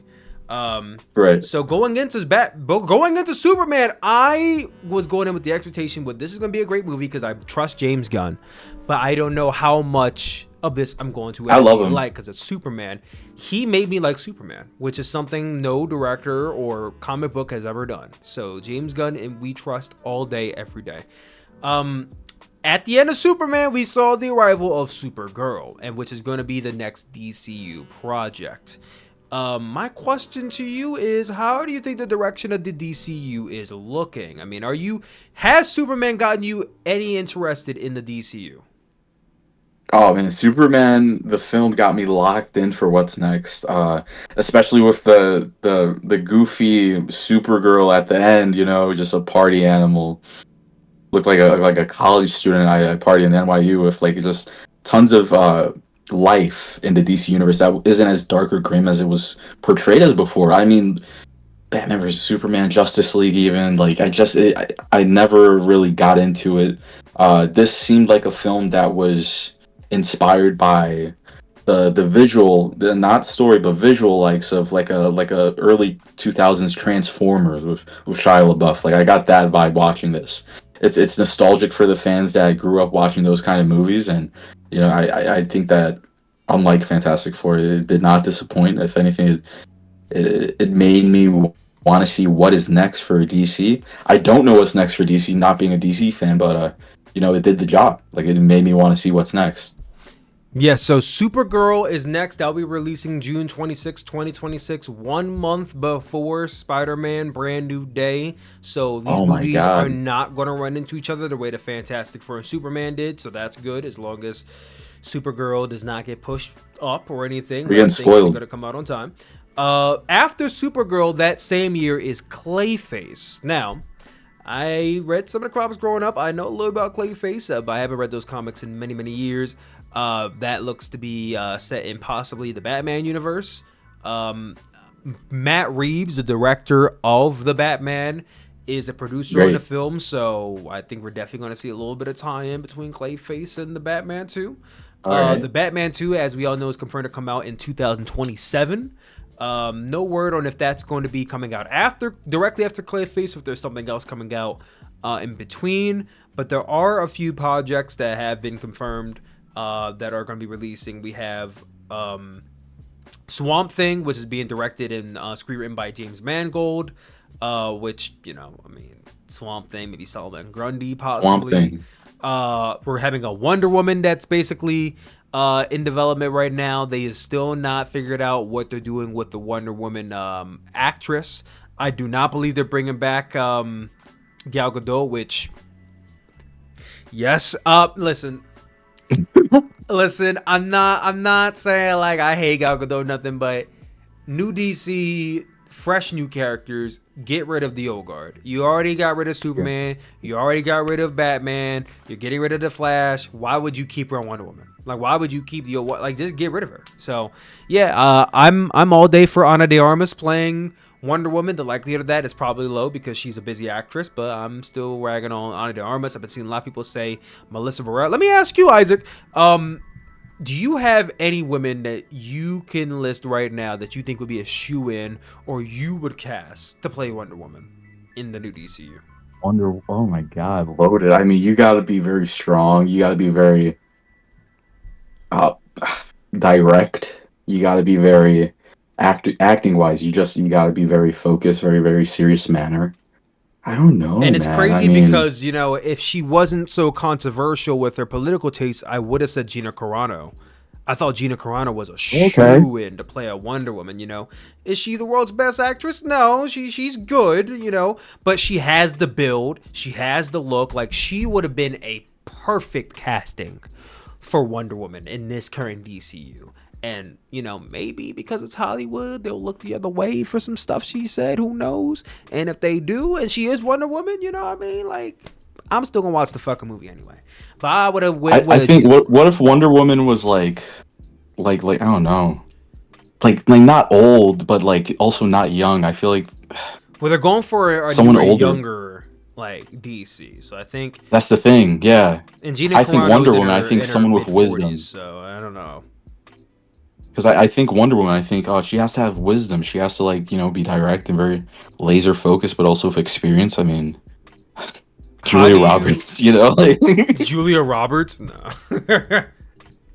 How do you feel about Melissa Natalie Barrera? Portman. If you're familiar with her, she's good. I've been seeing a lot of people vouch for her to be Superwoman. I mean, not Superwoman, Wonder Woman. Which, for her, she's 35. She's around that age that David Corenswet is. The only thing is that she is a bit on the smaller side, but there's nothing she can do about building her body up. She could do some strength training and make her way up there. Right. She was let go from the Scream franchise for some controversial reasons, mainly on Screams and not her, and won't get too deep into that. But I could see Melissa Barrera or Ana de Armas, like I said, if I'm choosing, it's Ana de Armas. Now for the movie after Wonder Woman, there is obviously the Batman. There's a few other projects that are in the works, possibly being rumored. There's a Teen Titans movie, possibly, which I'm all fucking for. Oh, wow. Yes, I'm all fucking for a Teen Titans movie. Like, I'm so excited for DCU, man. And I've been saying for a year now that the end game that we are building to is a Justice League movie, and that is a 5 to 10 year plan. I think we are not getting a Justice League movie until probably 2030. I think 2030. Because the thing about the DCEU is that they rushed into the Justice League. We got Man of Steel. We went Man of Steel right into Batman versus Superman, which I didn't fucking get. Then you went into Wonder Woman. Then you went into Justice League. You didn't get a Flash movie. You didn't get a Aquaman movie till afterwards. And they didn't even fucking give you. They didn't bother to give you a Cyborg movie.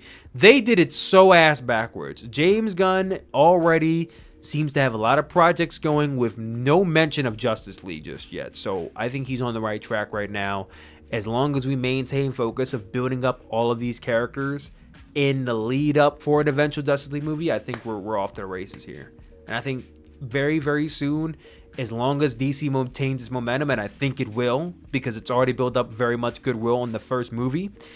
And the second movie, if that does well too, then it's just going to keep on maintaining that DC could possibly overtake Marvel very soon. Do you think it will happen? Do you think we're going to see a world in the future where DC overtakes Marvel as the top comic book cinematic universe?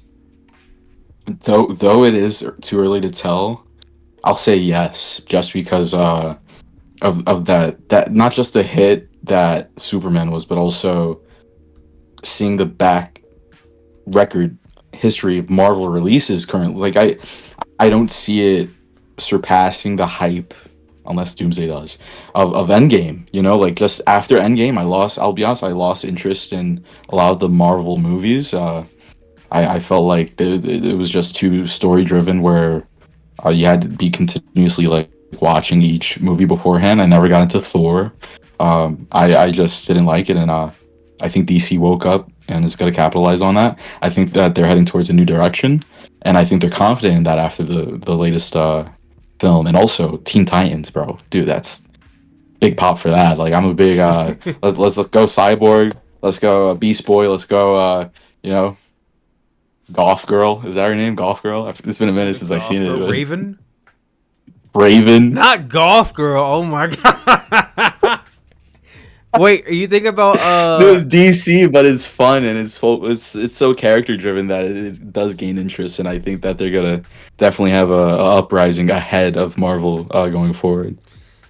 Were you thinking about Stargirl? Is that who you're thinking about? Oh, okay, yeah, Stargirl. No. Golf Girl, Jesus. No, not Stargirl. Oh my god, I'm getting it wrong too. Starfire is her name. Starfire.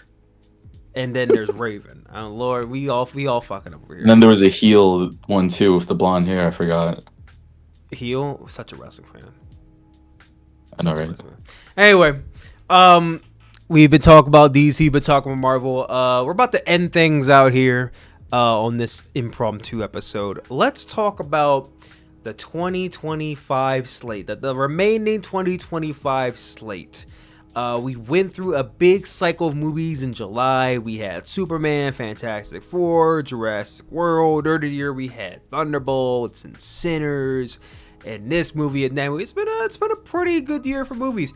But getting into the latter half of movies right now, we're in the middle of August. So this weekend we're getting Weapons and we're getting Freakier Friday. I saw Weapons at theaters.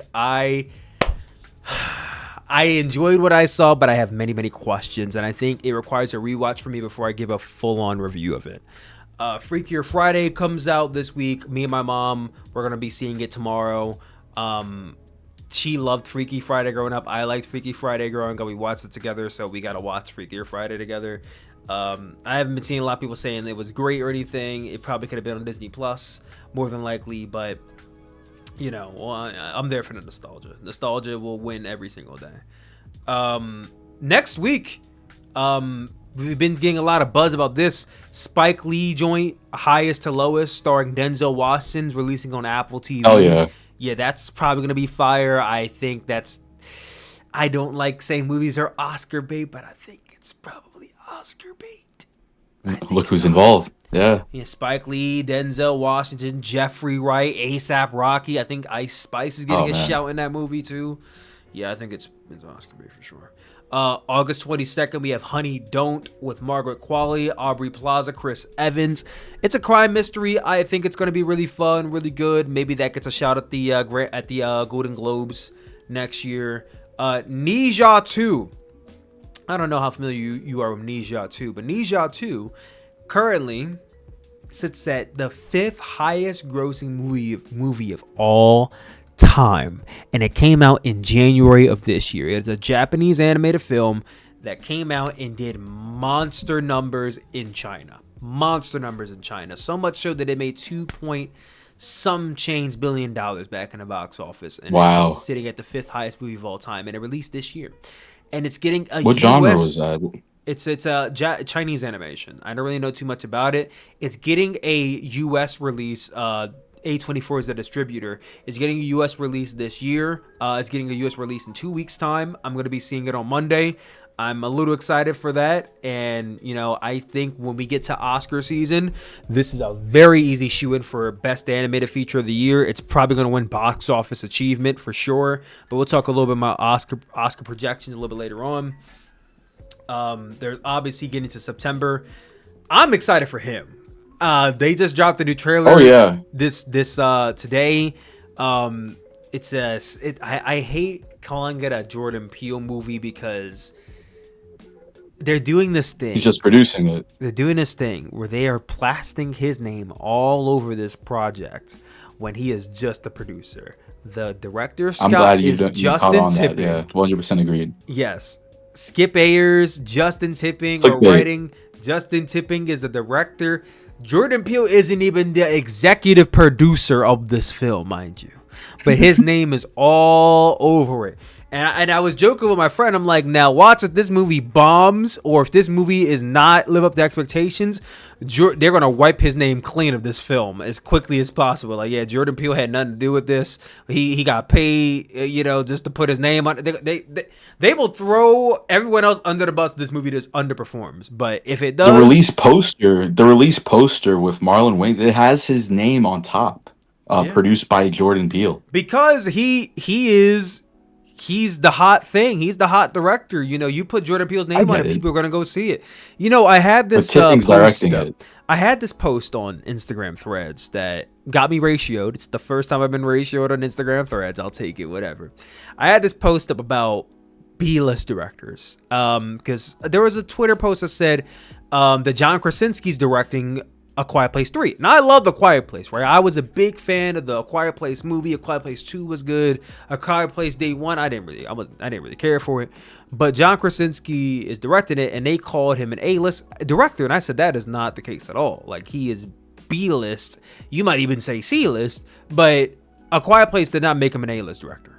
In my opinion, an A-list director is somebody with name value that if you see their name directed by this person, their movie's gonna sell no matter what. No matter who the cast is, no matter what the plot is, the movie is gonna sell. And I said the big two I think of instantly in this generation, I know people said it's the last generation, but it's currently still this generation because they still do it, is James Cameron and Christopher Nolan. Those are the two A-list directors of our generation.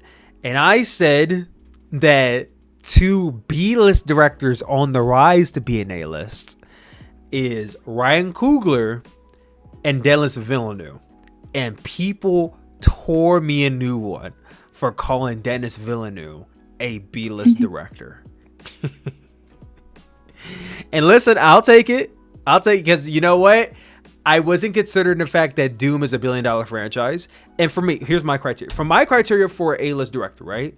You have to have had a $1 billion film. Like, if you have not done a film that has had gross $1 billion, you should not be in the conversation for A-list. And I know people are going to have the conversation, right. Oh, box office doesn't matter as long as you enjoyed the movie. Yeah, sure. And you enjoyed the movie, great. But if you're going to be up there with A-list, you should have done $1 billion at least once.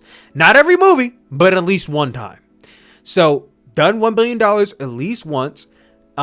You've had to have had at least 2 films that have had high critical acclaim.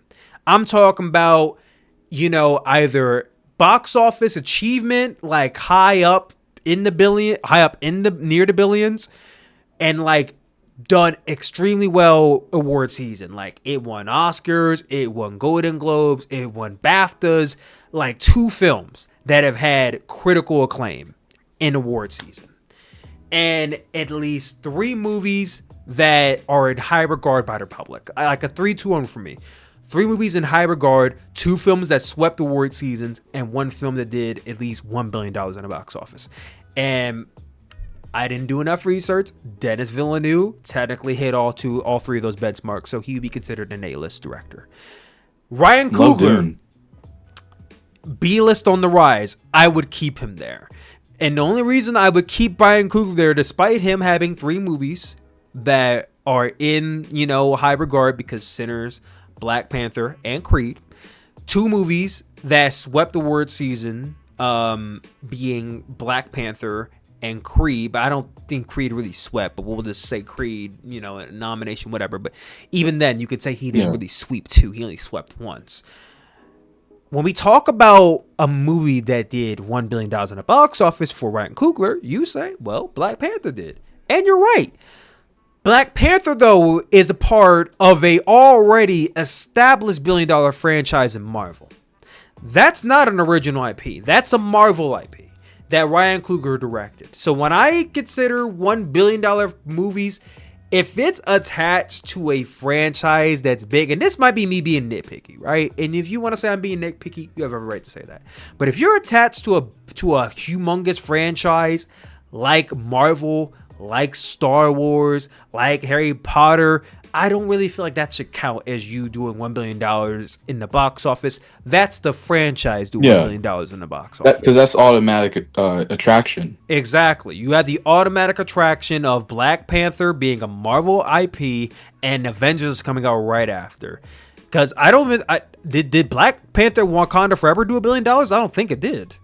I don't think it Black Panther. No. I think it did close, but I don't think it did $1 billion. It did 8.59 million. No, it didn't. It didn't do $1 billion. And mind you, during COVID, take that into account, during COVID, tail end of COVID, but still during COVID, crazy. And very end of the year too. And it came out the week of Avatar. So had Avatar, Way of Water not come out, it probably would have did $1 billion. Let's keep it a buck.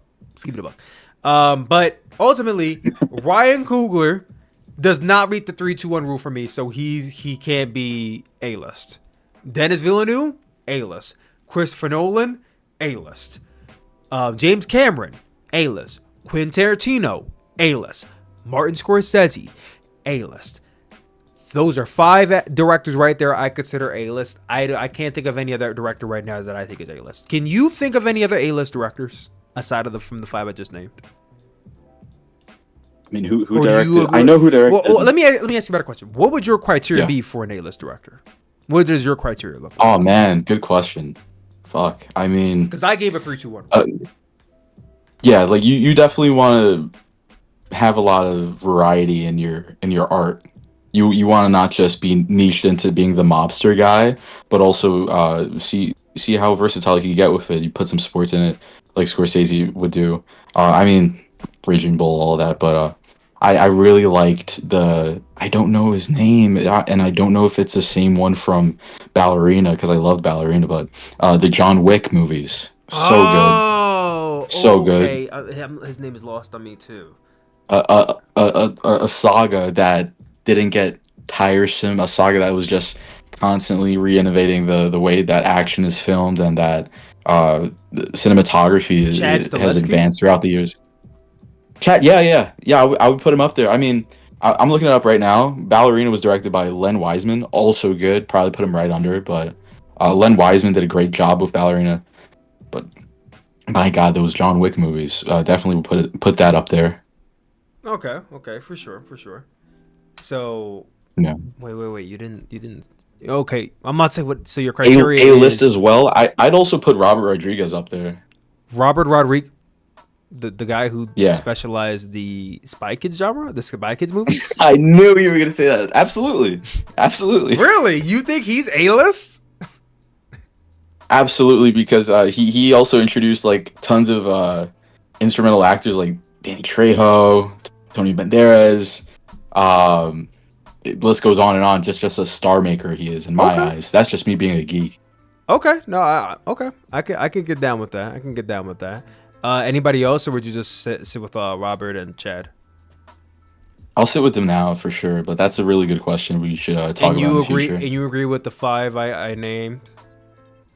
Yeah, especially Scorsese, just generational Talent for sure. Like I said, James Cameron, Christopher Nolan, Quentin Tarantino, and Denis Villeneuve are like the big 5 A-list directors, in my opinion. I got torn to shreds for saying he's B-list, he's A-list now. Y'all got me. I apologize. I'll do better research next time. Okay. You mentioned Villeneuve. Do you prefer Dune 1 or 2? Dune 2. And I only say that because I fell asleep during Dune 1. So I'm sorry. Dune 1 wasn't doing anything for me. So I liked 1 more. Really? Okay. No, I get it. I enjoyed 1 more. It was a long film though. No, I get it. It was rather lengthy. I'm assuming you're excited for Doom Messiah next year? Can't wait. It's gonna be amazing. All right, well, now back on track with the movies that are releasing this year. We kind of went off track a little bit, but it's fine. I love the conversation we're having right now. As for big movies, I lost the link. Oh, no, I lost the link I had. Well, anyway, Him is coming out. Now I'm spitballing off the top of my head. Him is coming out. I know in October, we're going to be having a few other movies. November, the big one for November, Wicked for Good. Wicked for Good.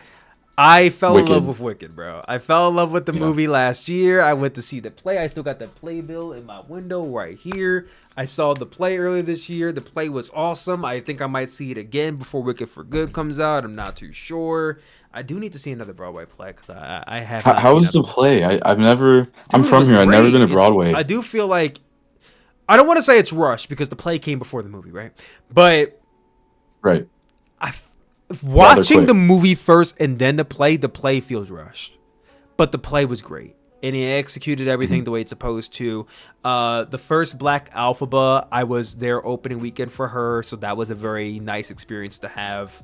I definitely recommend seeing Wicked on Broadway. That was my first Broadway experience and I enjoyed it thoroughly. I can't wait to go back and see it again.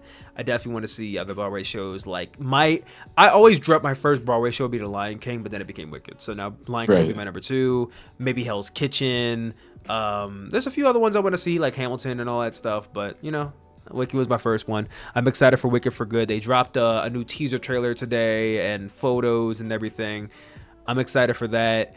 Later after no, there's something coming out the same week of Wicked that I think is going to hurt it, because last year Wicked did I think $800 million in the box office, came real close to $1 billion but didn't hit it, and the question was, is it going to hit $1 billion this year? And my answer to that is no, and the reason why it's no is because the same month and the week after, Zootopia 2 comes out, and Zootopia 2 did $1 billion when the first one came out, and Zootopia made $1 billion. Yes, bro. Zootopia 1 did great the first year, if I'm correct. Zootopia 1 did 1 Let me look it up. I'll look it up to verify. I watched it. Zootopia 1 did $1.025 billion. It did $1 billion in the box office. So I'm almost certain Zootopia 2 is going to do $1 billion as well, and it's going to severely hurt the box office for Wicked. Now, mind you, when the first Wicked came out, 1 week after that, a big movie came out, and it's slipping my head. What came out the week after Wicked that hurt it? Hold on. something came out the week after Wicked, and it really hurt it in the long run. I'm forgetting what came out after it. Someone can jog my memory in the comments, but something came out after Wicked, it got hurt, and now it's the same thing where it's like I feel like the box office is going to get undercut again. Zootopia is going to be a monster, though. And then in December, I know everyone's not looking forward to it, but I am. Oh, Gladiator 2. Oh, Gladiator 2, yes. Gladiator 2 hurt Wicked's box office. Great movie, too. December, Five Nights at Freddy's. Absolute cinema. Can't wait. The first movie, I'm not going to lie, objectively, it was bad. But I'm a huge mark for Five Nights at Freddy's. I grew up playing the games, watching the game theories, analyzing the lore. I know the lore like the back of my hand. I could probably do a whole podcast episode on the fucking lore if I really wanted to one day. If you guys, you were a Friday Night at Freddy's guy. Yes, I'm a Five Nights at Freddy's guy, and I'm not afraid to admit it. I am. So I'm looking forward. I was more of a Slender Man kind of guy. I was into the Slender Man lore when it came out when I was in high school, but I also was kind of terrified of Slender Man. So, but then obviously at the very end of the year is Avatar, the highly anticipated box office juggernaut Avatar. No one in the world is debating about if it's doing 1 billion. Everyone is debating, is it gonna do 2 billion? And the answer to that is yes, it is gonna do $2 billion. It's almost a fucking guarantee. The real question is, I must ask you, Isaac, Sooplekick, do you think Avatar: Fire and Ash is going to be the first movie to ever hit $3 billion in the box office? Oh my god. There's already a lot of hype behind it. Is there? Avatar is such an interesting and peculiar movie. No, okay. I gotta talk about this real quick. Avatar is such an interesting movie to me because it's this phenomenon where it did $2 billion in 2009, which was almost unheard of before Titanic. I mean, after the Titanic. Everyone went to go see the movie because it was this visual art masterpiece. That was the appeal to Avatar. It was artistically, visually, the most stunning movie of all time. That's what it was sold on basically in 2009, and that's why it did so fucking amazing. Avatar: The Way of Water was basically the follow-up, and it was going to be this visual, artistic masterpiece, and it's also going to be a better story. The thing I remember about Avatar: The Way of Water is that I don't remember a lot of people talking about this movie before it came out. But then it came out and everybody was talking about it. Did you see Avatar? Yeah, I saw Avatar. Yeah, it was great. It was this, it was that. I saw it in 3D. I saw it in 4D. I saw it in IMAX. I saw it in Dolby. I saw it here. I saw it there. Then it left theaters and no one gave a fuck about Avatar. So I'm just saying, do you see anyone on the streets with Avatar shirt, with Navi merch? Do you see it? I don't see it. I don't see it. I don't see Halloween costumes in 2024 and 2023 with Avatar. 2022, I did. I don't think Avatar is the film to break the 3B. I don't think that's the film. But no, just no, because no. How is it that this franchise, no one gives a fuck until it comes out, and then after it comes out, no one gives a fuck again? How is it possible that it does $2 billion? Just such a shock. The first one just had such an impact. It seems like it has no cultural relevance until it releases, though. It's baffling to me. It's quite odd, but also think of the overseas market. I mean, I'm sure Japan loves Avatar. China literally carries Avatar every single year. China carries Avatar on its back. It really does. Wow. I think China is going to carry Avatar again to another $2 billion. Yeah, I would love to see in like Doomsday hit 3B, but Avatar, I don't know. Doomsday ain't hitting 3 billion. I know. It won't. Man could dream. Yeah, man could dream, but it won't. It would be funny if James Cameron's like, I'm gonna be releasing Avatar 4 in December 2027. Could you imagine if Avatar and Avengers came out the fucking it's just gonna same continuously year, be delayed. It will. It probably won't be. It'll probably be another 3-4 years before we see another Avatar. I'm going to be 35, 37, maybe going on 4. I'm going to be pushing 40 by the time Avatar is finished, bro.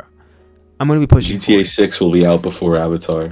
Who knows? I might be delayed too. But that's the 2026 slate. Isaac, we're a little early here, but Oscar projections for 2026. How do you think they're looking? And when we look at the landscape of, let's say, a Best Picture, is there any movie that is released this year that you realistically can see being nominated for Best Picture? Because I have one, and I think this is probably everyone's top pick. But I want to go to you first. I mean, due to like the history of it, I don't see my pick being. Well, it could be nominated, but I'm not sure. But I'm just like I'm a horror fiend. I'm a horror guy. I absolutely loved Bring Her Back. Did you see that? Yes, I loved Bring Her Back too. Because it's so creative in the genre, just how they, again, reinventing it. I love that. I love when directors go for that type of vision. I think The Substance really broke down the door for the horror genre once again. Because when you think about the landscape of the Oscars, horror movies get snubbed all the time. Every single Oscar season. Always, right? If I'm correct, the last horror movie to be nominated for Best Picture at the Oscar before The Substance was Black Swan in 2011. Jesus and Christ. before yes, that, old. it was Silence of the Lambs in 1994. So 1994, 2011, 2024, if I'm correct. Only 3 movies been nominated for Best Picture. So that 13 year gap, I think, could have possibly broken down the doors for other movies to be nominated for Best Picture. And if there is one horror movie that I think for sure will likely be nominated, we could say it on 3. 1, 2, 3, Sinners. Oh man, you didn't say Sinners. Do you not think it's gonna be nominated? I didn't expect that. You didn't expect Sinners? No, not really. I didn't really like it. You didn't like Sinners? Well, listen. Sinners not only had a big box office achievement, but the cultural phenomenon and the cultural impact that it has had on this year, the influence, the popularity, there's no way Sinners does not get nominated for Best Picture. I think it's definitely. I see it getting nominated. No, now, for sure. The big question is, would it win? That's the real question. Is would it win? And I don't know. Right now, too early to tell. I was gonna say too early to tell. I think we got to look Black at what the Phone competition is for Sinners, but I think it's just going to be Best Picture. Any other movies that released this year? The only other one I could think of that had a public release was Mickey 17. I think Mickey 17 could be a shoe-in for Best Picture. Robert Pattinson, Naomi Ackie, Toni Collette, Mark Ruffalo, Bong Joon-ho as a director. I thought it was a great film. That was like my movie of the year at the very beginning of the year. Then Sinners came around and basically stole that spot. But I think Mickey 17 is in there. I've been hearing a lot of buzz for Sorry Baby, which I'm seeing this weekend. Obviously, any movie that gets a shout at the Cannes Film Festival is going to get nominated. So your Sentimental Values, Facts. your Die My Loves, your what's it called with Robert Pattinson and Jennifer Lawrence. Like, there's gonna be a bunch of movies that the general audience has never heard of that I'll have to go and watch. But I think as far as public releases go, I think we're looking at Sinners, Mickey 17. I would have said Magazine Dreams. I don't know if you've seen Magazine Dreams with Jonathan Majors. I thought that was a great film, and I think that easily was Oscar bait. I think we might be looking at a Best Original Screenplay if it wasn't adapted. I think we're looking at a Best Actor shout for Jonathan Majors if Hollywood is daring enough to put him in, because I know he's been cleared, right? The case was dropped, if I'm correct. I'm not sure. I don't want to be incorrect. The case, I don't know if the case was dropped. It was let go. They settled, but Jonathan Majors seems to be clear. Clear enough for them to release a movie this year. It didn't do that well because the public release wasn't that strong. But there's still controversy surrounding his name, so we'll see if come Oscar season if they're going to try to stray away from his name. But if they don't, I think Magazine Dreams gets a shot at the Oscars for Best Original, Best Cinematography, Best Editing, and maybe even Best Picture. So 3 off rip for me. Big bet. That's a big bet right there. That's a real big bet. I'm gonna stick to it though. I think Magazine Dreams gets a shout this year. Maybe not Best Picture, but I think other categories. That's really if they're going to lock in with a Jonathan Majors redemption story at the Oscars this year. That's the real question. If they're actually going to do it, if they don't, then forget about it. But if not, I think we're looking at Sinners, Magazine Dreams, and Mickey 17 as far as pop releases go. Obviously, there's still 4 more months left in a year. There's him, which I think him is probably not getting anything. I think there's F1 definitely will be getting best cinematography, best sound, best editing, best picture. No, I don't see it. Best director. F1 definitely is going to get a shout too. Avatar releasing at the very end of the year will be a very, very, very, very, very close catch for them, but it's Avatar, so I think they're going to get it anyway. Will it be nominated for Best Picture? I don't know. If Avatar gets nominated for Best Picture, something's getting knocked out. One of the 3 movies I listed is getting knocked out if Avatar gets nominated. It's probably going to be Magazine Dreams. But Avatar will get nominated for everything else, as it always does. You think 28 years later is going to get nominated? Oh, that's when we get back to the horror category. So here's the thing. I think Substance broke the barrier, might have broken the barrier for horror movies to get Sinners in. But has it broken the barriers for horror movies to get other shouts and other nominations? You said Bring Her Back. You said 28 years later. I don't know. More of a thriller. Yeah. It's a real big leap.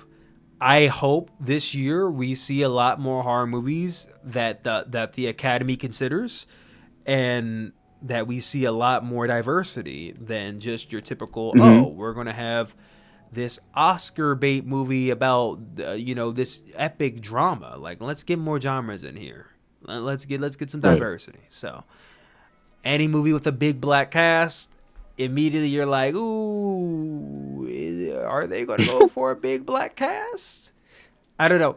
I also said this half jokingly. Don't be surprised if they slot Sinners in the musical category for the Golden Globes. What? You think so? Listen, I understand people don't want to categorize it as a musical, but there were 4 to 5 musical numbers in Sinners. 4 to 5. Think about it. I could look at the soundtrack right now, brother. I could look at let me look at the Sinners soundtrack. Sinners soundtrack. Let's look at how many actual performances they had in the movie. Okay, they had This Little Light of Mine in the very beginning of the movie, right? Then they had very complimenting cast for it too. When Miles Canton was driving in a car, that was a musical performance. Then they had I Lied to You, which was one of the best cinematic scenes of the entire year. That's the 3rd musical performance. Then they had Pick Poor Robin Clean with Jack O'Connell. That was the 4th musical performance. Then they had the scene where they're doing the Rocky Road to Dublin, where they're doing the Irish jig outside. That's the 5th musical performance. Then they had another one towards the end of the movie, and that was there were 4 to 5 musical performances in Sinners. I don't think anybody should be shocked if Sinners. I don't think they're going to try to shoot for a musical, a musical category.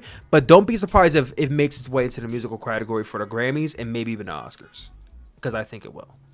I think before it goes for horror, because at the end of the day, we know the horror genre gets snubbed all the time. I think before it goes for horror, it's going to go for musical. Right. And I know that's a bold prediction for me, but that's where I'm sitting at right now. That's gonna be my bold prediction for the Oscar season. Is that I definitely see Sinners winning one award, because just it's such a strong year for Ryan Coogler. No, I think Sinners will sweep. let's see. Sinners will sweep. I don't think he's gonna sweep. If I gotta predict the sweep, it's gonna be Best Actor. We're gonna watch this match right after. Best Actor might be a tough one, but Michael. I'm gonna set like a year, like a reminder to this episode. Yes, set a reminder to 1 year for this episode. If I gotta give my sweep of how the Oscars will go for Sinners, I'm gonna say the nominations. Right, I think it'll be nominated for Best Cinematography, Best Sound, Best Director Ryan Coogler, Best Original Screenplay Ryan Coogler, Holy shit. Best Actress for what's her name, Haley Steinfeld. I think we're going to get Best Supporting Actress for homegirl that played Annie. I think we're going to get Best Supporting Actor for Jack O'Connell, Best Actor for Michael B. Jordan, and Best Picture. Oh my God, Best Actor Michael B. Jordan.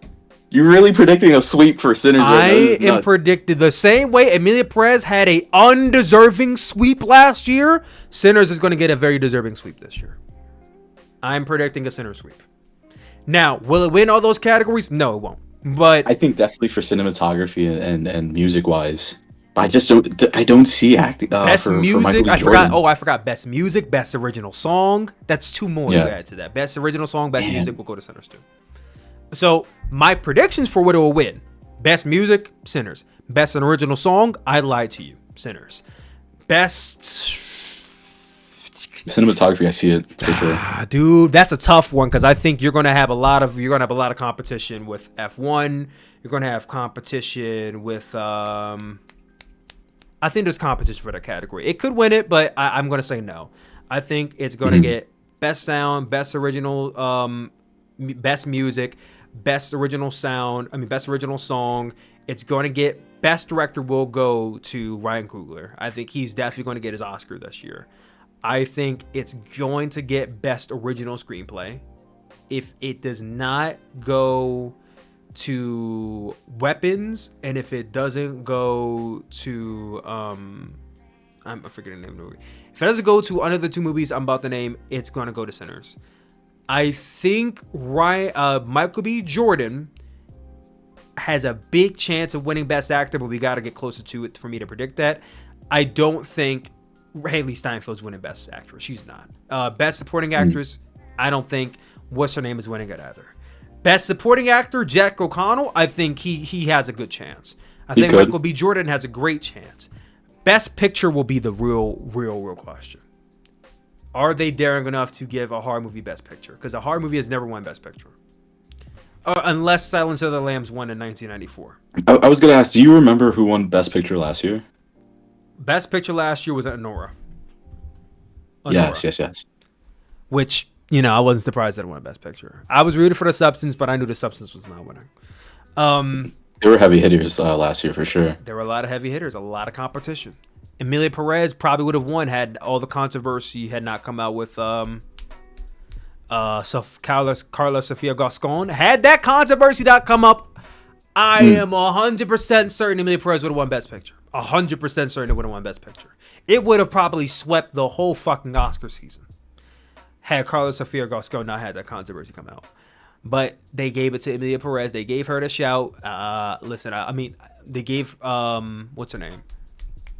Zoe Saldana. They gave her Best Supporting Actress. And listen, I love Zoe Saldana to death. She did not deserve that Oscar. I think it should have went to Margaret Qualley for her role in The Substance, personally. But this is great. So shout out Zoe Saldana. She's the GOAT. She might get a shout this year in Avatar, even though she never does. Who knows? But that's me.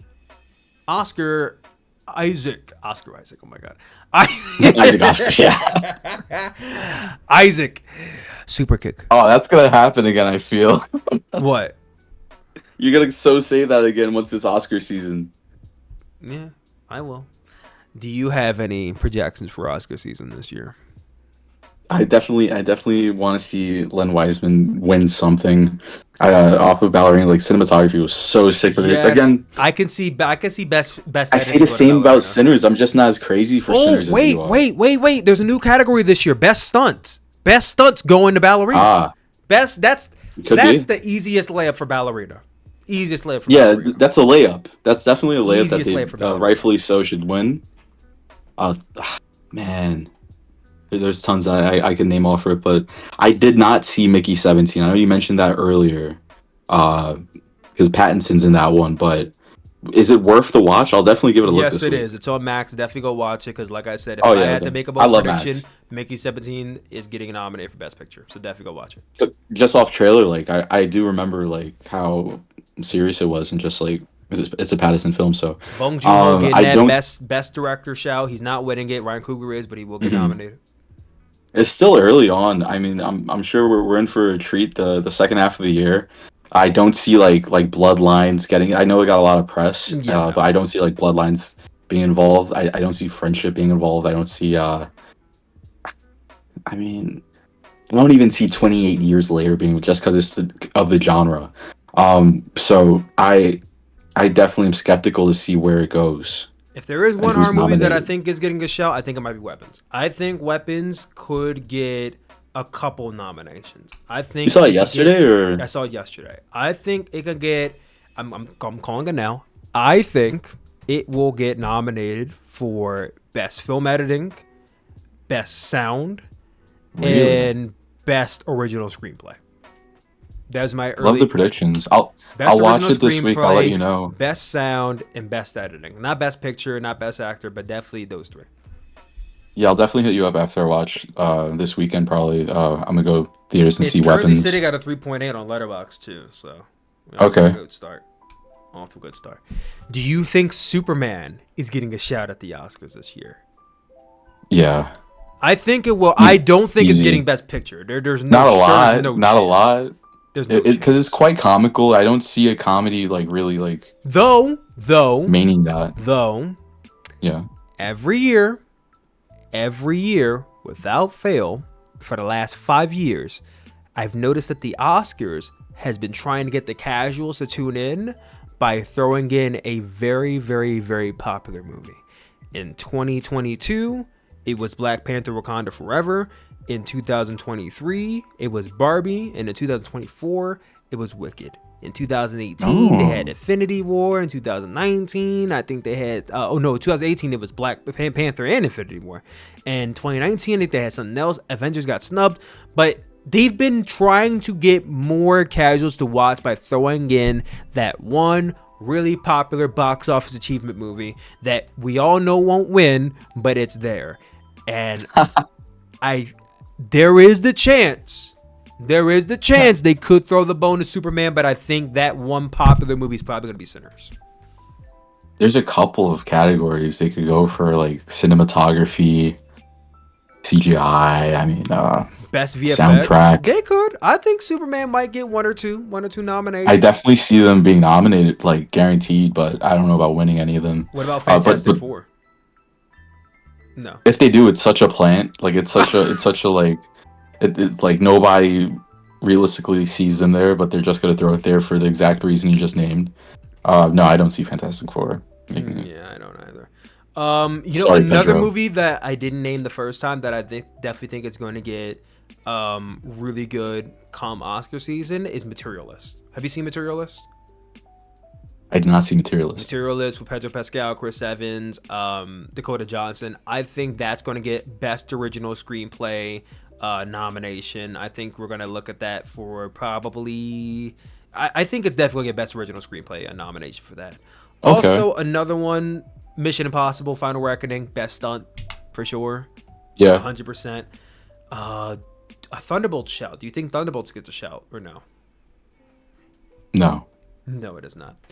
Also, The Ugly Stepsister. I think that will get nominated for Best International Feature. It won't win though. I did not catch that one. How's that one? It was really good. I had too high expectations for it, but it was really good. As someone who enjoyed the Grimm fairy tales growing up, I loved it. And is there any other movie that I watched this year that I think will get nominated outside of... No, I think right now it's just those movies that are listed. Maybe, and I mean big maybe on this one. Maybe Companion gets like a nomination for Best Original Screenplay. No, Best Adapted. Maybe not. Maybe Command gets best adapted. Maybe. I don't know. But we still have four more months left in a year. We'll circle back to this when we get to Oscar season, obviously. But just a reminder, everybody: Black, white, Latino, Asian, Indian, I don't care. When we get to December and January and February, I need you to do me a favor. I need every single person who loved Sinners to pretend like Sinners just released for the very first time.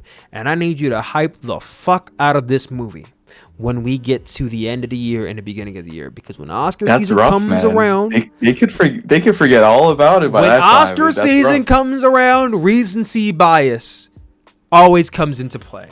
And Sinners came out in April. Same way Mickey 17 came out in February, and that's going to need some buzz. Sinners is going to need all the buzz it can get. Because they need to remember Sinners, it was one of the best movies of the year, if not the best movie of the year. So everyone do your due diligence to make sure that you wear your Halloween costumes, that you say Happy Sinners Day when it's Christmas Day, or not Christmas Day, Happy Sinners Day, all that shit. We need to make sure the Sinners is in their face and that they make sure it sweeps and that it wins.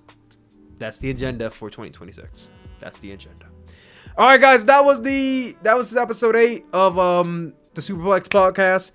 Thank you all for listening in. I know we kind of went off rails. There was literally no script. We had no script. I had a couple links to Twitter, and we just went off cuff. So we'll come back next time to talk to you guys more about movies and shit. All right. Thank you all for listening again. We'll talk to you soon. This has been Sooplex Sooperkick, and we're out of here.